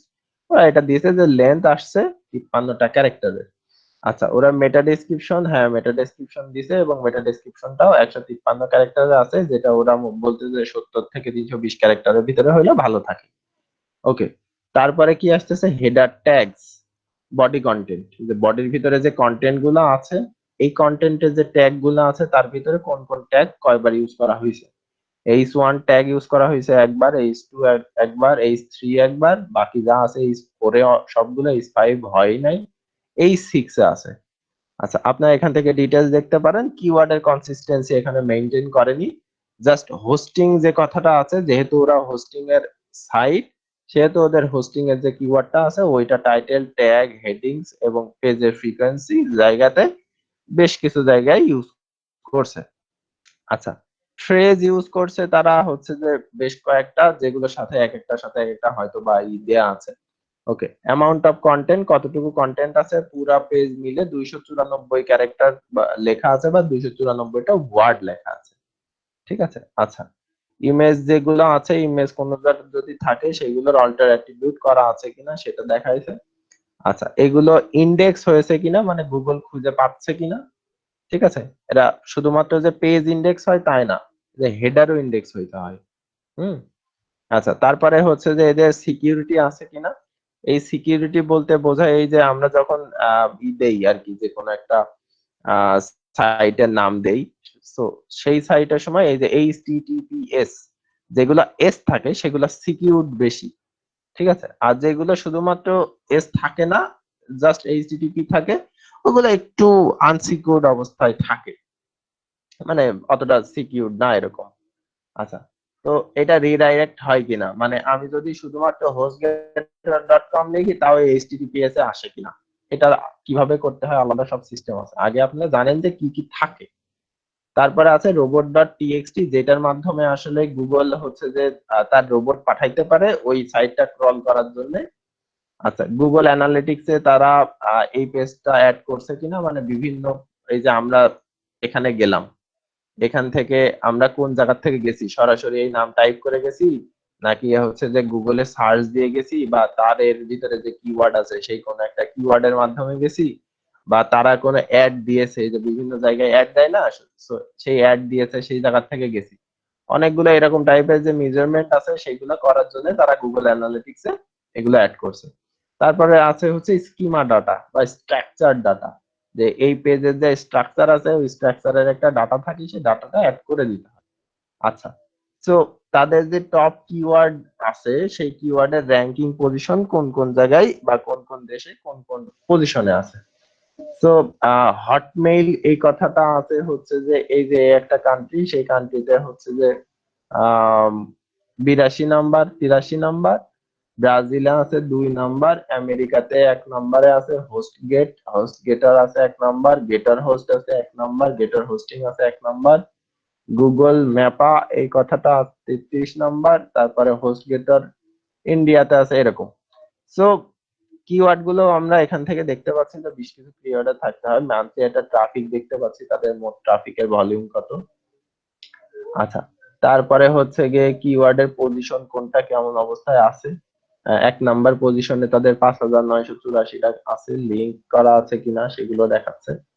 তো এখানে অনেক হচ্ছে যে আপনার ইগুলা দিয়ে দিয়েছে, ডাটা গুলা দিয়ে দিয়েছে। আচ্ছা, ওকে, এই যে পারফরমেন্স, সার্ভারের রেসপন্স, যে সার্ভার কত দ্রুত রেসপন্স করে। 0.06 সেকেন্ড হচ্ছে এই যে হলুদ, তারপরে 1 সেকেন্ডের বেশি থেকে 3 সেকেন্ড পর্যন্ত লাল। দেখেন, মানে তার রেসপন্স, সার্ভারের রেসপন্স 0 সেকেন্ডের মধ্যে, 0.35 সেকেন্ড, মানে 0.3। আচ্ছা, অ- পুরো পেজের কন্টেন্ট লোড নিতে তার টাইম লাগে সর্বোচ্চ 5 সেকেন্ড, এই যে 5.3 সেকেন্ড। আচ্ছা, তারপরে হচ্ছে যে পেজের যে স্ক্রিপ্ট আছে পুরাটা কমপ্লিট হইতে লাগে বা আমাদের সামনে আসতে লাগে প্রায় 10.9 সেকেন্ডের মতো, মোটামুটি লোডিং স্পিড আর কি। আচ্ছা, পেজের সাইজ কত, যে পেজের যত সাইজ কম হবে সেই পেজ তত দ্রুত লোড নেয়। তো এটা পেজের সাইজ হচ্ছে 5.5 MB, তো 5.5 MB সাইজের একটা পেজ, সেটা যদি আমাদের সামনে কন্টেন্ট লোড হয়ে মাত্র 5 সেকেন্ডে আসে তাহলে দারুণ ব্যাপার আসলে। যেখানে এই যে এইচটিএমএল কত সাইজের, সিএসএস কত সাইজের, জাভাস্ক্রিপ্ট কত সাইজের, ইমেজ কত সাইজের, আদার যা আছে এইগুলো কত সাইজের, মোট মিলিয়ে এই যে 5.5 MB বা 5.47 MB যেটাই বলেন না কেন সেটা আছে। তো এটা আপনাকে কমাইতে হবে না বাড়িয়ে নিতে হবে, সেটা এখান থেকে দেখাই দিচ্ছে। হ্যাঁ, পেজের সাইজ এরা বলতেছে হ্যাঁ মোটামুটি একটু বেশি, তো পেজের সাইজ তুমি একটু কমাও। তো এই যে এইচটিএমএল পেজ আছে 10টা, যে জাভাস্ক্রিপ্ট এর পেজ আছে 50টা, সিএসএস এর পেজ আছে, রিসোর্স আছে 19টা, মোট ইমেজ আছে 57টা, আদার রিসোর্স আছে 20টা, আর মোট প্রোগ্রামিং যেটা হচ্ছে গিয়ে অবজেক্ট আছে এটা হচ্ছে 156টা। তো এই জায়গা থেকেই করা যাইতে পারে। আচ্ছা, মোবাইলের জন্য গুগল এএমপি আছে, জাভাস্ক্রিপ্ট এরর আছে কিনা সেটা দেখাচ্ছে, ইনলাইন স্টাইল গুলো আছে। এর সোশ্যাল রেজাল্ট কেমন অবস্থায় আছে। হ্যাঁ, এই হচ্ছে তাদের ওয়েবসাইটের বা পেজের মোট একটা ওভারভিউ, যেটার মাধ্যমে পেজ কোন জায়গা থেকে কোন জায়গা থেকে ইমপ্রুভ করা যাইতে পারে না যাইতে পারে সেইটা জানা যায়। তো অন পেজ এসইও, এই যে অন পেজ এসইও রেজাল্ট, আচ্ছা এখানে অফ পেজ এসইও একদম সরাসরি দেয় নাই। সো আমরা একটু দেখি যে অন অফ পেজ আলাদা আলাদা করে কোনো জায়গাতে দেয়া আছে কিনা। এরাও অনেক ধরনের হচ্ছে এই দিছে।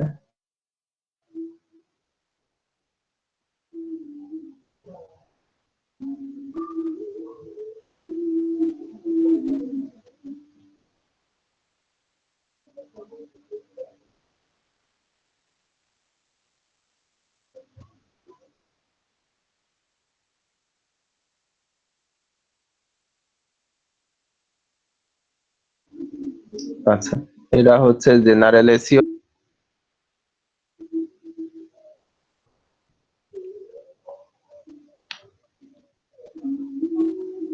ওকে, এটা on page, index, mobile, structure, data security, performance, technology, branding, domain, এই যে অফ পেজ। আচ্ছা, এইটাতে দেখা যাবে আপনাদের ওই যে যে এইটা দিয়ে দিছি দেখেন, আমি আরো একবার দিয়ে দিচ্ছি, লিঙ্কটা দিছিলাম এর আগে। সো এইটার থেকে আপনারা দেখে নিতে পারবেন বা বুঝে নিতে পারবেন, হ্যাঁ, অন অন পেজের মধ্যে কি থাকে, অফ পেজের মধ্যে কি থাকে। যারা পরে জয়েন করছেন হয়তো বা পাবেন না, আমি দিয়ে দিচ্ছি এখন আবার আরেকবার। এক্সটেনশনটা ইউজ করবেন সবাই, হ্যাঁ, বা একটু দিয়ে রাখবেন। তো আমরা একটু ওইটাতে দেখি।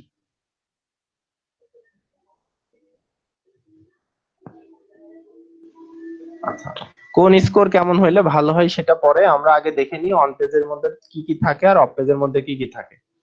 সো অন পেজের মধ্যে থাকে কন্টেন্ট, কন্টেন্টের মধ্যে কি থাকে, টাইটেল ট্যাগ, মেটা ডেসক্রিপশন, থাকে হেডিং, তারপরে থাকে হচ্ছে যে যদি আমাদের কিছু ছবি থাকে ছবির অল্টার অ্যাট্রিবিউট, পেজের মধ্যে কিছু লিংক থাকে, ঠিক আছে।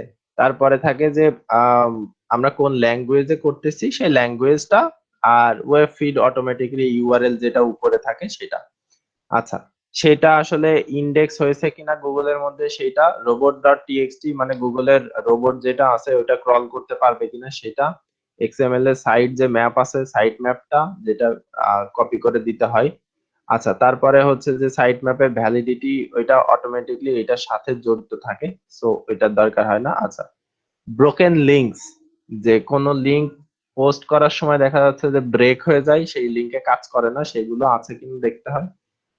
কোনোটায় আন্ডার স্কোর থাকে কিনা, এই যে এরকম টাইপের যে আন্ডার স্কোর, এটা একদম টোটালি নিষিদ্ধ, সো আন্ডার স্কোর হবে না, আন্ডার স্কোর বাদে। আচ্ছা, তো তারপরে হচ্ছে গিয়ে থাকে মোবাইল, যে মোবাইল সেকশনে আসলে দেখতে ভালো লাগছে কিনা, যে বাটন গুলো থাকে ওয়েবসাইটের মধ্যে অন পেজের মধ্যে সেই বাটন গুলো আসলে সঠিক পজিশনে আছে কিনা ওইগুলো থাকে। এই যে ট্যাপ টার্গেট, যে সঠিক পজিশনে আসলে মানুষজন টাচ করতে পারবে কিনা সেটা একটু ডিটেক্ট করে। প্লাগইনস, জি। ভাই এক্সটেনশনের যে ডিটেলস গুলো আপনি দেখাচ্ছেন সেগুলো ডিসপ্লেতে দেখা যাচ্ছে না। আচ্ছা, এটা ডিসপ্লেতে না দেখা যাওয়ার কারণ কি, এর আগেও তো আমি এইভাবে দেখাইছি। আচ্ছা, আমি পুরোটা শেয়ার করতেছি। ওকে,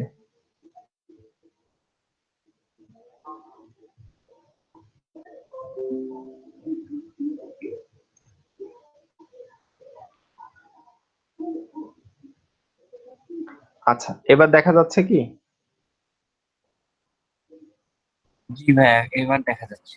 আচ্ছা ঠিক আছে।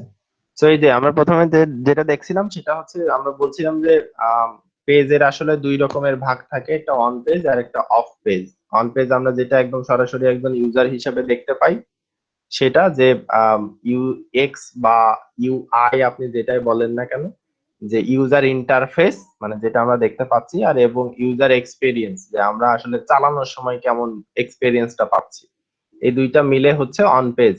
যে অন পেজের মধ্যে এই যে ইউআই এর মধ্যে থাকে কন্টেন্ট, কন্টেন্টের মধ্যে একটা টাইটেল, মেটা, তারপরে হচ্ছে হেডিং, তার সাথে এই যে ছবি থাকলে ছবির অল্টার অ্যাট্রিবিউট মানে ছবির পরিবর্তে আমরা যে নামগুলো লিখে দিই যেগুলো হচ্ছে গিয়ে ছবির বিপরীত, মানে ছবি যদি ওখানে না দেখায় তাহলে কোন লেখা দেখাবে সেটা। আচ্ছা, তারপরে হচ্ছে ওই পেজের মধ্যে কোন কোন জায়গায় লিংক করা আছে সেই লিংক গুলো তো আমরা দেখতে পারি মোটামুটি, সো সেই লিংক গুলো থাকে, ল্যাঙ্গুয়েজটা থাকে। আচ্ছা, তারপরে ওইটা ইন্ডেক্স হয়েছে কিনা, যে ইউআরএল গুলো ঠিকঠাক আছে কিনা, হ্যাঁ ওইটা রোবট টেক্সট অন আছে কিনা, যে গুগলের ক্রলার এসে বা রোবট এসে ওটা ক্রল করতে পারবে কিনা, এক্সএমএল এর যে সাইট ম্যাপ আছে সেই সাইট ম্যাপটা হচ্ছে গিয়ে ই করা আছে কিনা, সুন্দর করে দেয়া আছে কিনা, সাইট ম্যাপের ভ্যালিডিটি, ওইটা তো সাইট ম্যাপ যখন আমরা যে করে দিব আর কি, এই যে ইন্ডেক্সের জন্য, তো ওই সাইট ম্যাপ যে ইন্ডেক্সের জন্য যেটা করে দিব সেইটার মধ্যে আসলে ভ্যালিডিটি কতটুকু থাকে, মানে অটোমেটিকলি হয়ে যায়। আচ্ছা, তারপরে হচ্ছে গিয়ে থাকে ব্রোকেন লিঙ্কস আছে কিনা সেটা দেখা, যে ব্রোকেন লিঙ্কস থাকা যাবে না, আন্ডার স্কোর যদি হাইফেন দিয়ে করতে পারবো। আচ্ছা, তারপরে আসে মোবাইল সেকশন, যে মোবাইল সেকশনের জন্য সেটা কতটুকু ফ্রেন্ডলি, যে এই যে এটা যদি আমরা দেখি যে কম্পিউটার স্ক্রিনের, এই কম্পিউটার স্ক্রিনেরটা যদি মোবাইলে আসে তাহলে কেমন আসে, এই যে যে বাটনটা গেট স্টার্টেড বাটন, এই বাটনটা এই লেখার সাথে মিশে যাচ্ছে কিনা, বা পাশাপাশি যদি দুইটা বা তিনটা বাটন থাকে সেই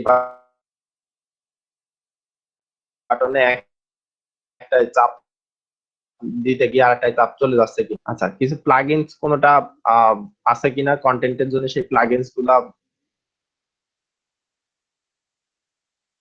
দিয়ে দিতে হয় যদি লাগে, না থাকলে নাই।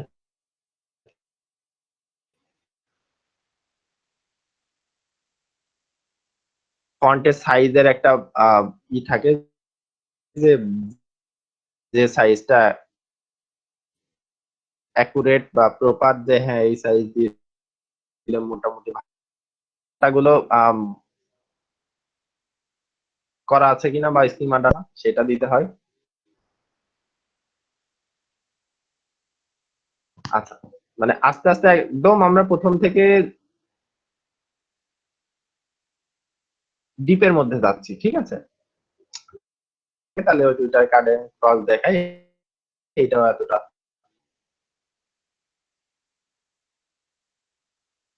আচ্ছা, সোশ্যাল ইন্টারাকশন অবশ্যই জরুরি, কিন্তু ওই যে কার্ড যেগুলো থাকে ফেসবুকের, টুইটারের, এগুলো যদি আমার না দরকার হয় সেক্ষেত্রে তো আমি না দিলে দেখি যে এই সাইটের নাম কি, ওখানে এইচটিটিপি আর এইচটিটিপিএস অটোমেটিক চলে আসে। সো ওইটা সিকিউর আছে কিনা বা এইচটিটিপিএস অটোমেটিকলি রিডাইরেক্ট হয়ে যায় কিনা সেটা দেখা যায়। আচ্ছা, তারপরে আছে পারফরমেন্স, যেটা আমরা কত দ্রুত আসলে হচ্ছে গিয়ে ওপেন করতে পারতেছি, যে আমরা একজন ইউজার হিসেবে কত দ্রুত দেখতে পাচ্ছি, একটা সার্ভার কত দ্রুত রেসপন্স করতেছে, সেটার জন্য কোনো কাজ করতে হবে কিনা সেটার একটা ওভারভিউ এখানে থাকে। আর একটা আছে হচ্ছে টেকনোলজি, এখন টেকনোলজি সার্ভারের সাথে অবশ্যই, সেটা সার্ভারের আপ টাইম যত বেশি হবে তত আমাদের জন্য ভালো।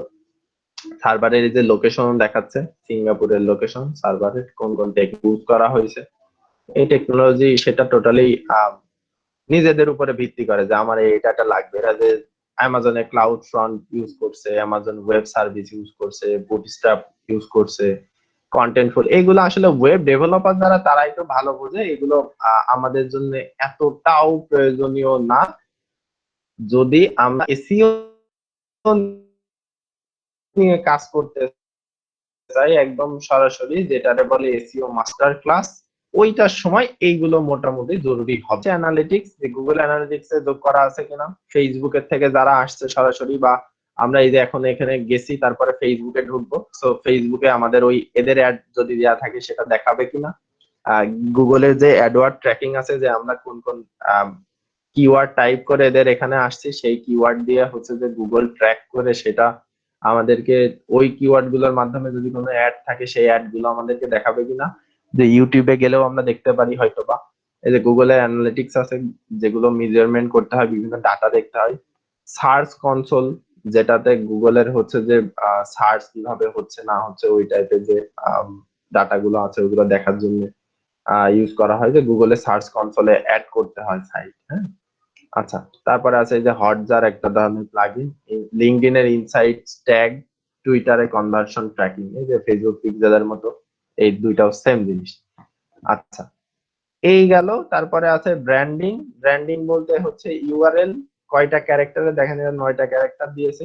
এই যে বলছিলাম আমরা 10টার মধ্যে হলে সব থেকে বেশি ভালো হয়। ফেভিকন, ফেভিকন হচ্ছে যে টোটালি এদের যে সাইটের নিজস্ব লোগো, এই যে মিটের যেরকম একটা লোগো আছে, এদের একটা লোগো আছে, গুগলের একটা আলাদা লোগো আছে, এই সাইট অপটিমারের একটা লোগো আছে, এটার একটা হোস্ট গেট, এই যে কি জানি একটা hostgator.com এর না, এটা আর একটা সাইট, যাই হোক সেই সাইটের একটা আলাদা লোগো আছে।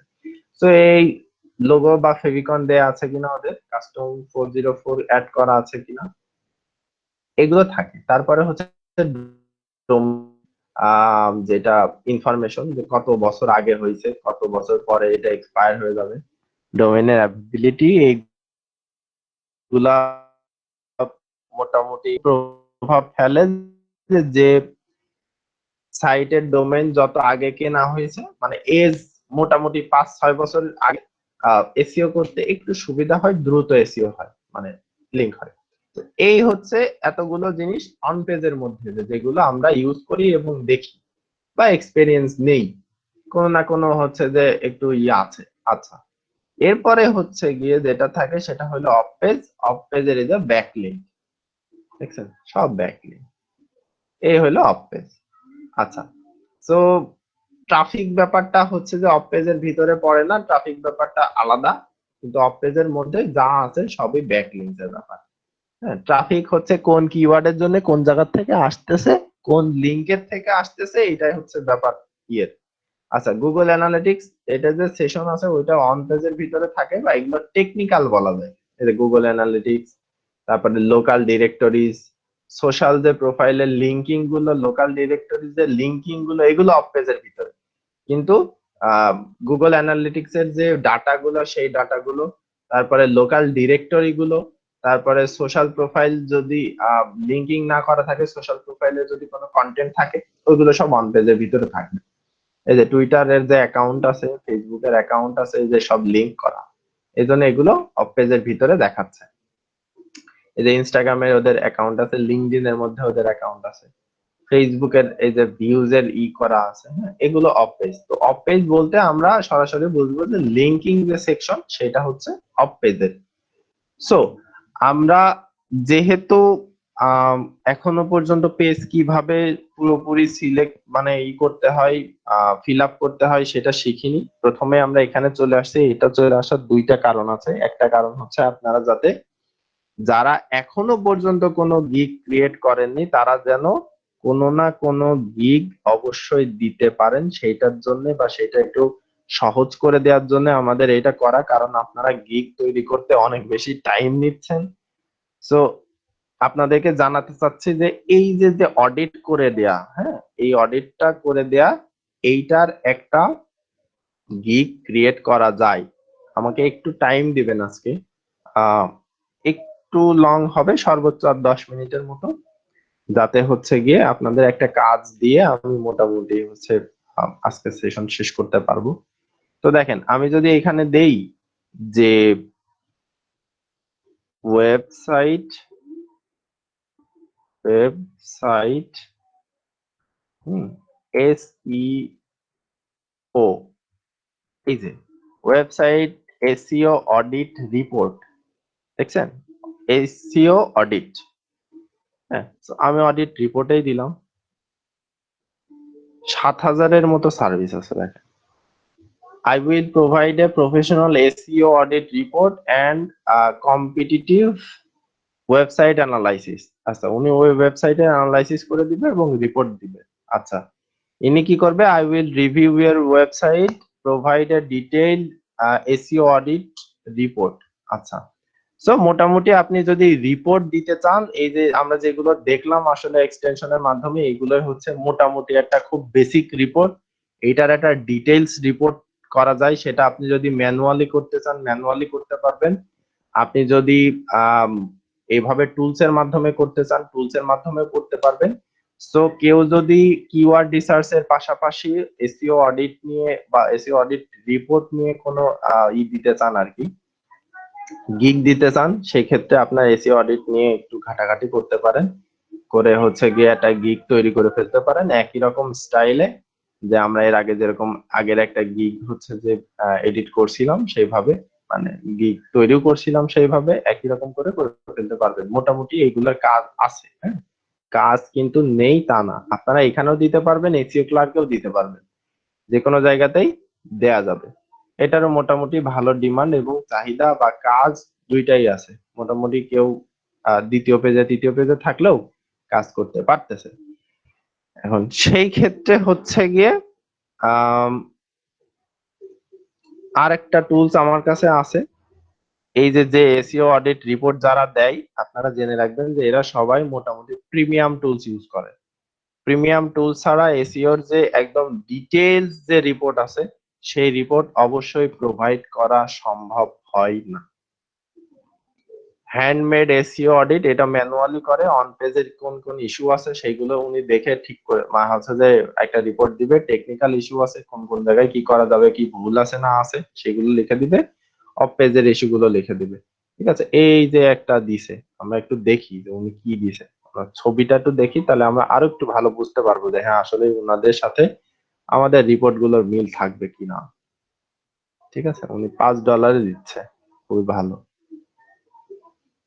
আচ্ছা, উনি কিভাবে দিচ্ছে, ওয়েবসাইটের নাম, কবে ই করা হয়েছে, ওয়েবসাইটের বেসিক স্ট্রাকচার, ফেভিকন আছে কি নেই, মোবাইল ফ্রেন্ডলি হ্যাঁ কিনা, ফন্ট টাইপ কেমন আছে, রোবট টেক্সট আছে কিনা, সাইট ম্যাপ ইনফুটারে আছে কিনা, about us page, contact us page, privacy policy page আছে কি নেই, টার্মস অফ সার্ভিস পেজ আছে কি নেই, সোশ্যাল মিডিয়ার লিংক আছে কি নেই, এই যে এখানে কি কি করতে হবে, হ্যাঁ সেইগুলো লিখে দিছে। এই যে need to optimize, site map not found in footer, page indexed কিন্তু নিড ইমপ্রুভমেন্ট, এই পেজগুলো ভালো নেই।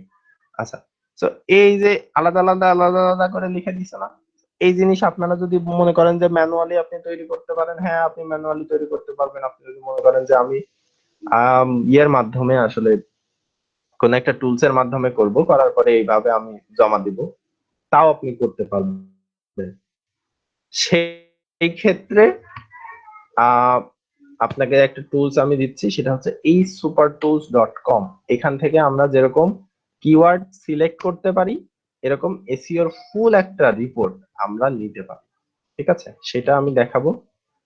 তো $5 বা $10 আপনাদের যেটা ভালো মনে হয় আপনারা দিবেন, দিয়ে হচ্ছে যে ভাইয়া কথা বোঝা যায় না। পেজের ভিতরে কোন, বুঝি না ভাইয়া। কথা বোঝা যায় না। হ্যালো, ভাইয়া কথা কথা বোঝা কেটে কেটে যাচ্ছে না, আছেন তারা কি, অন্য কেউ কি শুনতে পাচ্ছেন? জি স্যার। হ্যালো, হ্যাঁ ভাইয়া শুনতে পাচ্ছি।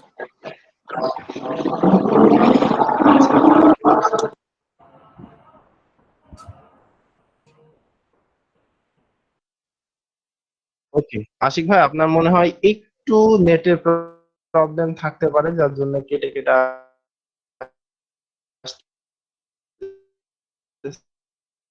আসছে। একটুখানি চেক করেন, হ্যাঁ। হ্যাঁ, আচ্ছা,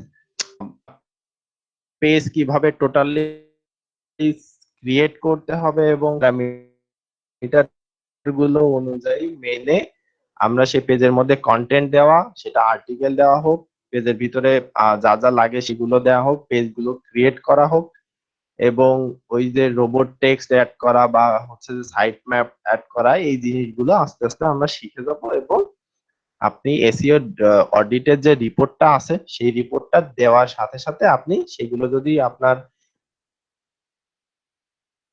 বায়ার আপনাকে বলে যে হ্যাঁ আমার তাহলে এই অন পেজ হোক বা অফ পেজ হোক, সেগুলোর হচ্ছে যে কাজও করে দিতে পারবেন বলে আশা রাখতেছি। সো এর জন্যই আশা শিডিউলে আমার ছিল হচ্ছে একটু পরে, আমি একটুখানি আগে নিয়ে চলে আসছি, যাতে আপনারা এই যে স্লো প্রসেসে যেভাবে আসলে গিগ তৈরি করেন, তো ওই স্লো প্রসেসে না করে যাতে একটু ফাস্ট করেন।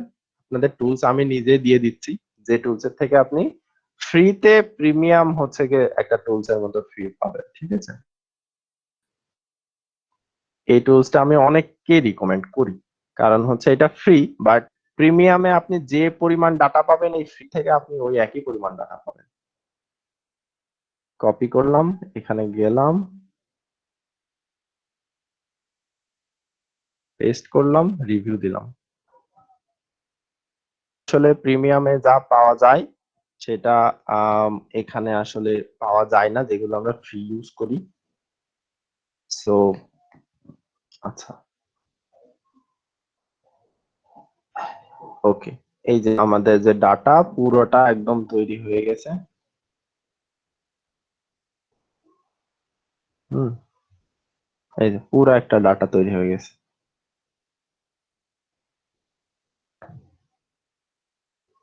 আপনি এই ডাটা এখান থেকে ডাউনলোড করতে পারবেন, অন্যদের তা ডাউনলোড করা যায় না, বাট এখান থেকে এটা ডাউনলোড করা যায়।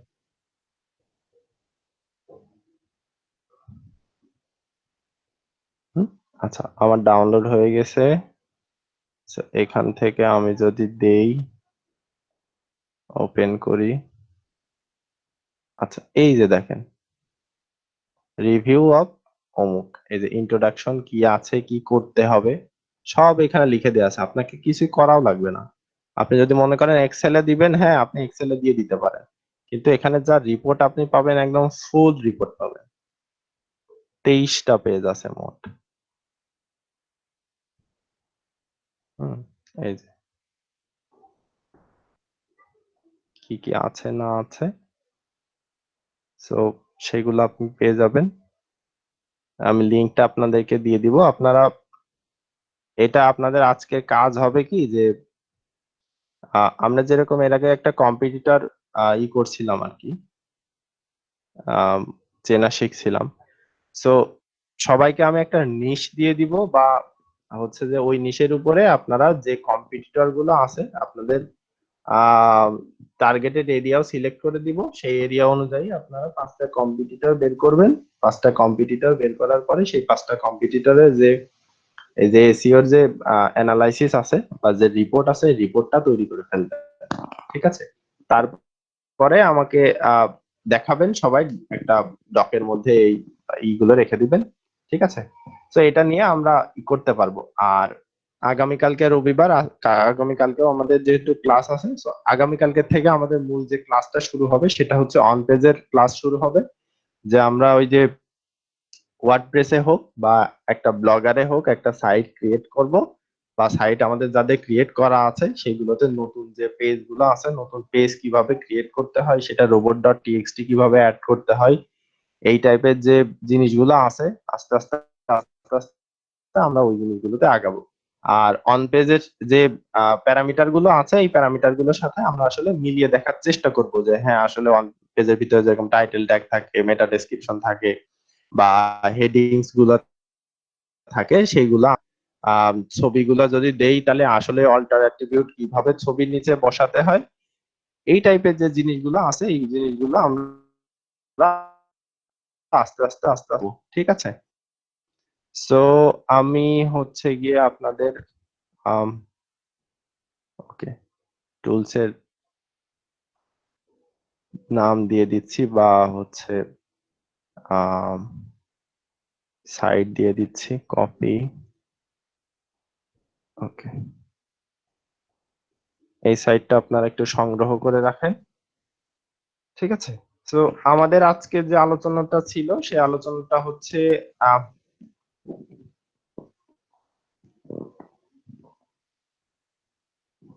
আচ্ছা, on page, off page, technical SEO তিনটাতে কি কি থাকে দেখেন।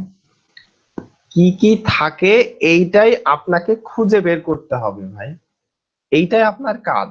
যার জন্য আমি এসইওর যে অ্যানালাইসিসটা আছে এটা একটু আগে নিয়ে আসছি, যে আমরা যখন অন পেজের মধ্যে করতে যাব, আপনি যখন এই যে অ্যানালাইসিসটা করলেন, এই যে একটা ওয়েবসাইটের বা 5টা কম্পিটিটরের যে অ্যানালাইসিস আমি করতে দিচ্ছি, যে 5টা কম্পিটিটরে যখন অ্যানালাইসিস করতে যাচ্ছেন তখন আপনি এই যে আপনাকে একটা এক্সটেনশন দিছি, আপনি তো আর একটা টুলস এর উপরে নির্ভর করবেন না, কারণ আপনার এই যে যে টুলস আছে কি জানি বলে, এই যে এসইও অ্যানালাইসিস যে ওয়েবসাইটে যে টুলস, আমরা যদি এখানে যাই, গিয়ে আচ্ছা আহ কোনটাতে কি ক্লিক করে ফেলি, এটাতে যদি যাই, তাহলে এটার স্কোর দেখেন কত দেখাচ্ছে, এটার স্কোর 91 দেখাচ্ছে। আমি যদি এখানে যাই, এটার স্কোর দেখাচ্ছে 75। এরকম স্কোর প্রত্যেকটা টুলসে আলাদা আলাদা করে ভ্যারি করে, সবগুলো টুলসে একই রকম হয় না। ঠিক আছে, এই হচ্ছে আপনার বেসিক জিনিস। এটা আমরা যেটা দেখতেছি এখন, এটা বেসিক জিনিস আছে। যখন আমরা করতে করতে যাব তখন অ্যাডভান্সে যাব। ফুল অ্যাডভান্স হয়তো বা আপনারা শিখবেন না, এটা শিওর। তার কারণ হচ্ছে গিয়ে আমাদের ডিজিটাল মার্কেটিং এর যে কোর্স আছে এটার মধ্যে ফুল অ্যাডভান্স শেখানো সম্ভব না এসইওর। এটার জন্য এসইও মাস্টার ক্লাস আলাদা একটা কোর্স আছে।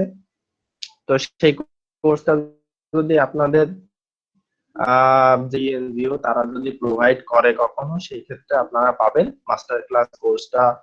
যদি আমার সুযোগ হয় সেই ক্ষেত্রে আমরা শেখাবো বা সেগুলো নিয়ে আলোচনা করব। কিন্তু আপনি যেগুলা এখানে শিখতেছেন এটা বেসিক। এরপরে যখন আপনি ওয়ার্ডপ্রেস বা ব্লগারের মধ্যে ওই জিনিসগুলোই ম্যানুয়ালি করতে করতে যাবেন, তখন ওই যে অ্যাডভান্সটা হবে, তার থেকেও আরো একটা অ্যাডভান্স আছে যেটা মাস্টার ক্লাস। তো 3টা সেকশন আছে এসইওর। একটা এসইও নিয়ে আপনি 4 মাসের একটা কোর্স করতে পারবেন বা 3 মাসের একটা কোর্স করতে পারবেন। হ্যাঁ, তো তার আগে আপনাকে এই জিনিসগুলো জানতে হবে। তো আপনাকে যে মূল জিনিসটা করতে হবে সেটা হচ্ছে বিভিন্ন কম্পিটিটরের এই যে এসইও যে অ্যানালাইসিস আছে এইটা করে ফেলতে হবে। আপনার 2-3টা টুলস ইউজ করতে হবে। এই যে আমরা যেরকম টুলস ইউজ করলাম, এই যে এখানে অলরেডি 2টা টুলস ইউজ করছি আমরা, এই একটা টুলস আর ওই পাশে ওই যে একটা সাইড দিলাম ওই একটা টুলস। তো এটাতে দেয়াই আছে যে অন পেজের মধ্যে কি কি থাকে আপনি তো দেখতেই পাচ্ছেন। আপনি যখনই অ্যানালাইসিস করবেন তখনই প্রত্যেকটারই একই রকম জিনিস পাবেন যে কি কি আছে এর ভিতরে। আপনি তো বুঝতে পারবেন যে ও আচ্ছা তাহলে এই জিনিসগুলো থাকে। এরপরে যখন আমরা একটা পেজ তৈরি করব, দেখা যাচ্ছে এই হোস্টগেটরের এটাই আমাদের ওয়েবসাইট, এটারই যখন আমরা পেজ তৈরি করব, তখন এই যে যে টাইটেলটা দিব, এই যে এরা দিছে hostgator.com, এখানে যে টাইটেলটা দিছে, এই যে এদের এখানে দিলে দেখা যাচ্ছে যে ওয়েব হোস্টিং, এই যে হোস্টগেটর, এই টাইটেলটা। তো আমরা যখন টাইটেল দিব আমরা বলবো হ্যাঁ অন পেজের ভিতরে এই যে টাইটেল ট্যাগ আমরা ইউজ করলাম। তারপরে আমরা দেখাবো কিভাবে মেটা ডেসক্রিপশন ইউজ করলাম। তারপরে আমরা দেখাবো সেটা হচ্ছে যে হেডিংস কিভাবে দিলাম, এই যে এখানে এগুলো হেডিং দেয়া H1 H2 H3 এরকম টাইপের হেডিং দেয়া। এই যে গো হোয়ার দ্য হচ্ছে যে প্রোজ হোস্ট, এটা H1 ট্যাগে দেয়া। তারপরে একটা আছে ওয়েব হোস্টিং দ্যাট স্কেলস, এই যে ওয়েব হোস্টিং দ্যাট স্কেলস এটা হচ্ছে H2 ট্যাগে দেয়া।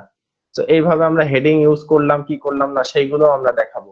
ঠিক আছে, তো এই জিনিসগুলো আপনারা আস্তে আস্তে আস্তে আস্তে একটা একটা করে করতে করতে যাবেন। কিন্তু তার আগে আপনাদের মাথার ভিতরে থেকে যাবে যে অন পেজের মধ্যে কি থাকে, আসলে আমরা কি করতেছি, যার জন্য এটা আমি আগে নিয়ে আসছি। হ্যাঁ, আচ্ছা।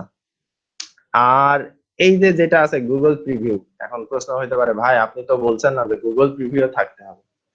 গুগল প্রিভিউ তো আমরা এর মধ্যে করব না। আমরা যদি মেটা ডেসক্রিপশন অ্যাড করে দিই, গুগলে কেউ সার্চ দিলে সেই মেটা ডেসক্রিপশনটা কিভাবে দেখাবে আমাদের সাইটের নাম দিয়ে এবং টাইটেল দিয়ে, সেইটা আমরা দেখতে পারবো। এই যে প্রিভিউ, এই প্রিভিউটা দেখতে পারবো। তো এইটা তো আর অন পেজের ভিতরে করে দিতে হবে আমাদের জোর করে, ব্যাপারটা এরকম না।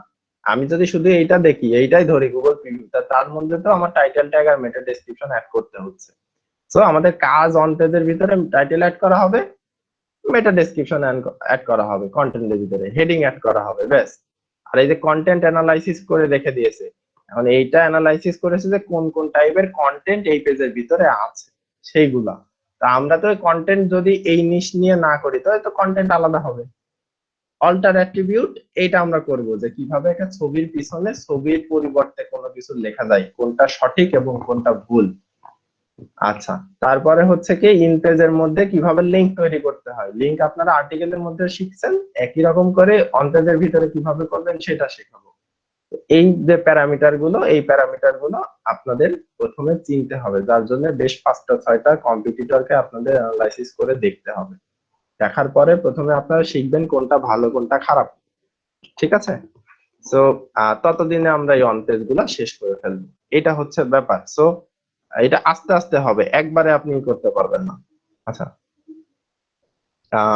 গুগল ক্রলিং কি আর্টিকেলের সব লিংক ক্রল করে, কোন লিংক যদি আচ্ছা না, এরকম কিছু নেই যে আপনি কোন লিংক ক্রল করবে না সেটা আপনি করতে পারবেন না। ইন্ডেক্স অফ করে রাখতে পারেন আপনি নির্দিষ্ট পেজ গুলার যে পেজ আছে, যে আপনি অ্যাবাউট আস যে পেজ আছে ওই পেজে গুগল আসবে না, ওইটা ইন্ডেক্স হবে না বা ওইটা ক্রল করবে না, ওইটা আপনি অফ করে রাখতে পারেন। বাট আপনি একটা আর্টিকেলের ভিতরে লিংক দিছেন, ওইটা গুগল ক্রল করবে না, এইটা হয় না। গুগল সবকিছু ক্রল করে। আপনি যে পেজটা অফ করে রাখবেন সেই পেজে ওর রোবট আসবে না, যে না ঠিক আছে ও আমারটাই ই করে নাই, আমি আসবো না, ঠিক আছে। কিন্তু এরকম হবে না যে আপনি কোনো একটা নির্দিষ্ট লিংক আপনি বন্ধ করে রাখতে চাচ্ছেন, এই জিনিস হবে না, ঠিক আছে। আচ্ছা, তো আমাদের কাজ হচ্ছে আমরা যেহেতু এখনো রেকর্ডিং চলতেছে, তো আমি একটু লিখে দেই আমাদের ডকের মধ্যে আপনাদের যে অ্যাসাইনমেন্টের আছে, ড্রাইভ। আমাদের ক্লাস প্রায় শেষ, আজকে অনেক টাইম নিয়ে নিছি, যদিও ক্লাসটা অবশ্যই আপনাদের অনেক দরকারি হবে। আচ্ছা, ওকে, আমার সাথে শেয়ার করা। ওকে, এটা হচ্ছে আপনাদের সাইট। ওকে, অ্যাসাইনমেন্ট। ওকে, ঠিক আছে। সো অ্যাসাইনমেন্টের রিকোয়ারমেন্টস আজকে হচ্ছে 3/20। আচ্ছা, আমরা আবার অ্যাসাইনমেন্ট দিচ্ছি অনেক পরে। এর আগে যে অ্যাসাইনমেন্ট গুলা দিছিলাম সেগুলো অনেকে শেষ করে নাই। আচ্ছা, তো আপনাদের কাছে সবার কাছে মানে যারা ইউটিউবে দেখবেন এবং হচ্ছে আমাদের ক্লাস করতেছেন এবং করবেন, সবার কাছে একটাই অনুরোধ থাকবে, সেটা হচ্ছে আপনি যদি আমার সাথে আহ কোঅপারেট করেন, আমি আমার যতটুকু সাধ্য আছে পুরোটাই ঢেলে দেওয়ার চেষ্টা করব। বাট আপনারা যদি কম মানে টোটালি আমার সাথে কোঅপারেট না করেন, সেই ক্ষেত্রে কিন্তু আসলে আমার চেষ্টাগুলো বিফল। আপনারা যেগুলো করতেছেন সেগুলো কিন্তু সঠিকভাবে আমি করতে পারবো না। যেরকম এই যে ফর্ম তৈরি করা, যে আমি আসলে আপনাদেরকে বোঝাইতে পারছি কিনা, শেখাইতে পারছি কিনা, আপনারা আসলে মনে করেন কিনা যে হ্যাঁ আমার কাজে লাগতেছে কিনা। আমি কিন্তু কারোর ইমেল অ্যাড্রেস ট্র্যাক করার জন্য আসলে ইমেল গুলো দিয়ে দিইনি, যে না আহ, যে কেউ তার স্বাধীনভাবে মতামত দিতে পারে। তা সেক্ষেত্রে যদি আমার ইমপ্রুভ করার দরকার হয়, হ্যাঁ আমার কথা বুঝতে পারতেছেন না অনেকে, আমি অনেক বেশি বলে বোঝাই, এটা ঠিক। তো তাতে যদি মনে হয় যে না আপনারা খুব শর্টে বুঝতে চান, সেক্ষেত্রে আমার কথাগুলো আরো শর্ট করে আনবো এবং খুব শর্টে বোঝাই দেবো, এরকম।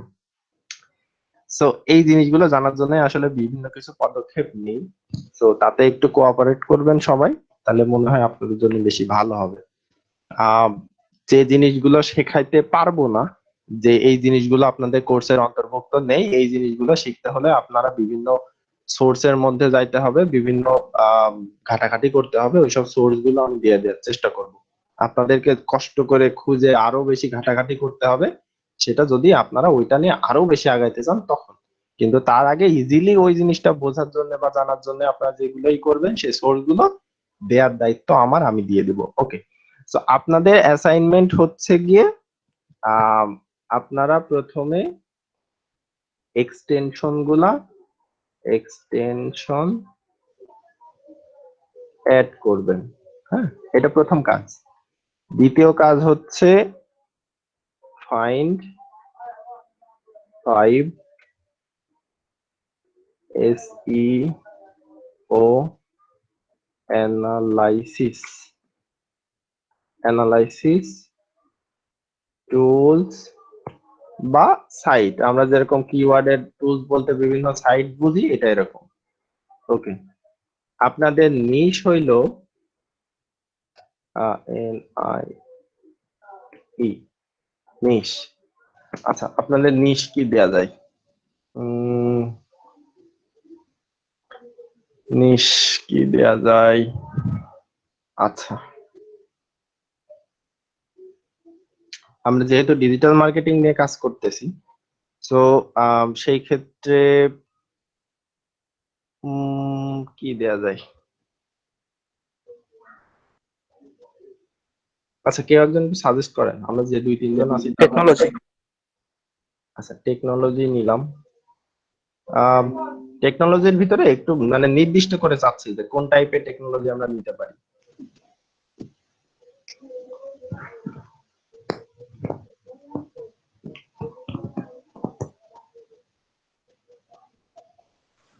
প্রোগ্রামিং। আচ্ছা, প্রোগ্রামিং। ওকে, সো পাইথন প্রোগ্রামিংই হলো, পাইথন প্রোগ্রামিং। আচ্ছা,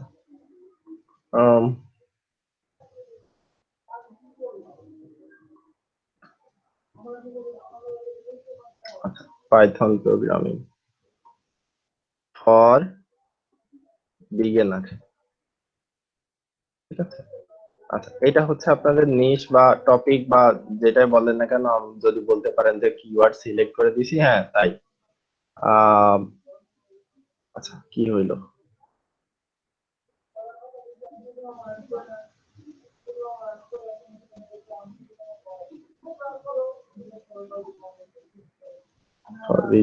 ওকে, তো এইটা দিয়ে সবাই সার্চ করবেন, করার পরে আপনাদের লোকেশনটা আপনারা একটু লিখে দিবেন যে আমরা কোন লোকেশনে সার্চ করছি। এক একজন এক একটা লোকেশনে সার্চ করবেন, অ্যানালাইসিস করবেন, analysis 5 competitors, competitors SEO report. হ্যাঁ, ঠিক আছে, পুরো এই যে এসইও রিপোর্টটা আপনারা তৈরি করে ফেলবেন 5টা কম্পিটিটরস এর, মানে 5টা কম্পিটিটরের যে সাইট হবে, সাইটের যে পেজ হবে, পেজের লিংক না, পুরা সাইটের যে লিংক হবে, যেরকম এই যে এটা ডকের পুরা সাইটের লিংক বা পেজের লিংক একটা আপনারা নিবেন হচ্ছে এই যে .com পর্যন্ত বা .net.in যেটাই থাকুক না কেন, ওইটা নিবেন। নেওয়ার পরে ওইটার হচ্ছে গিয়ে আপনারা এসইও রিপোর্ট তৈরি করবেন 5টা। শুধুমাত্র আপনারা যখন রিপোর্ট গুলা তৈরি করবেন 5টার, ওই রিপোর্ট গুলার হচ্ছে যে লোকেশন গুলো মনে রাখবেন যে কোন লোকেশন আপনার নিছেন, সেটা অস্ট্রেলিয়া হইতে পারে, বাংলাদেশ হইতে পারে, বা আপনি দেখা যাচ্ছে নিলেন হচ্ছে কি জানি বলে ওর নাম, ওই যে ইংল্যান্ড বা আমেরিকা, যে কোনো জায়গা হতে পারে। হ্যাঁ, যেহেতু আমরা একদম সরাসরি কিওয়ার্ডই সিলেক্ট করে দিছি, তো এইটা দিয়ে আপনারা 5টা কম্পিটিটরের অ্যানালাইসিস রিপোর্টটা তৈরি করে ফেলবেন। আচ্ছা, আর এক্সট্রা যেটা করতে পারেন সেটা হলো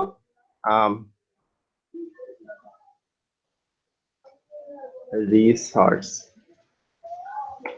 রিসার্চ করবেন যে অন পেজ এসইও and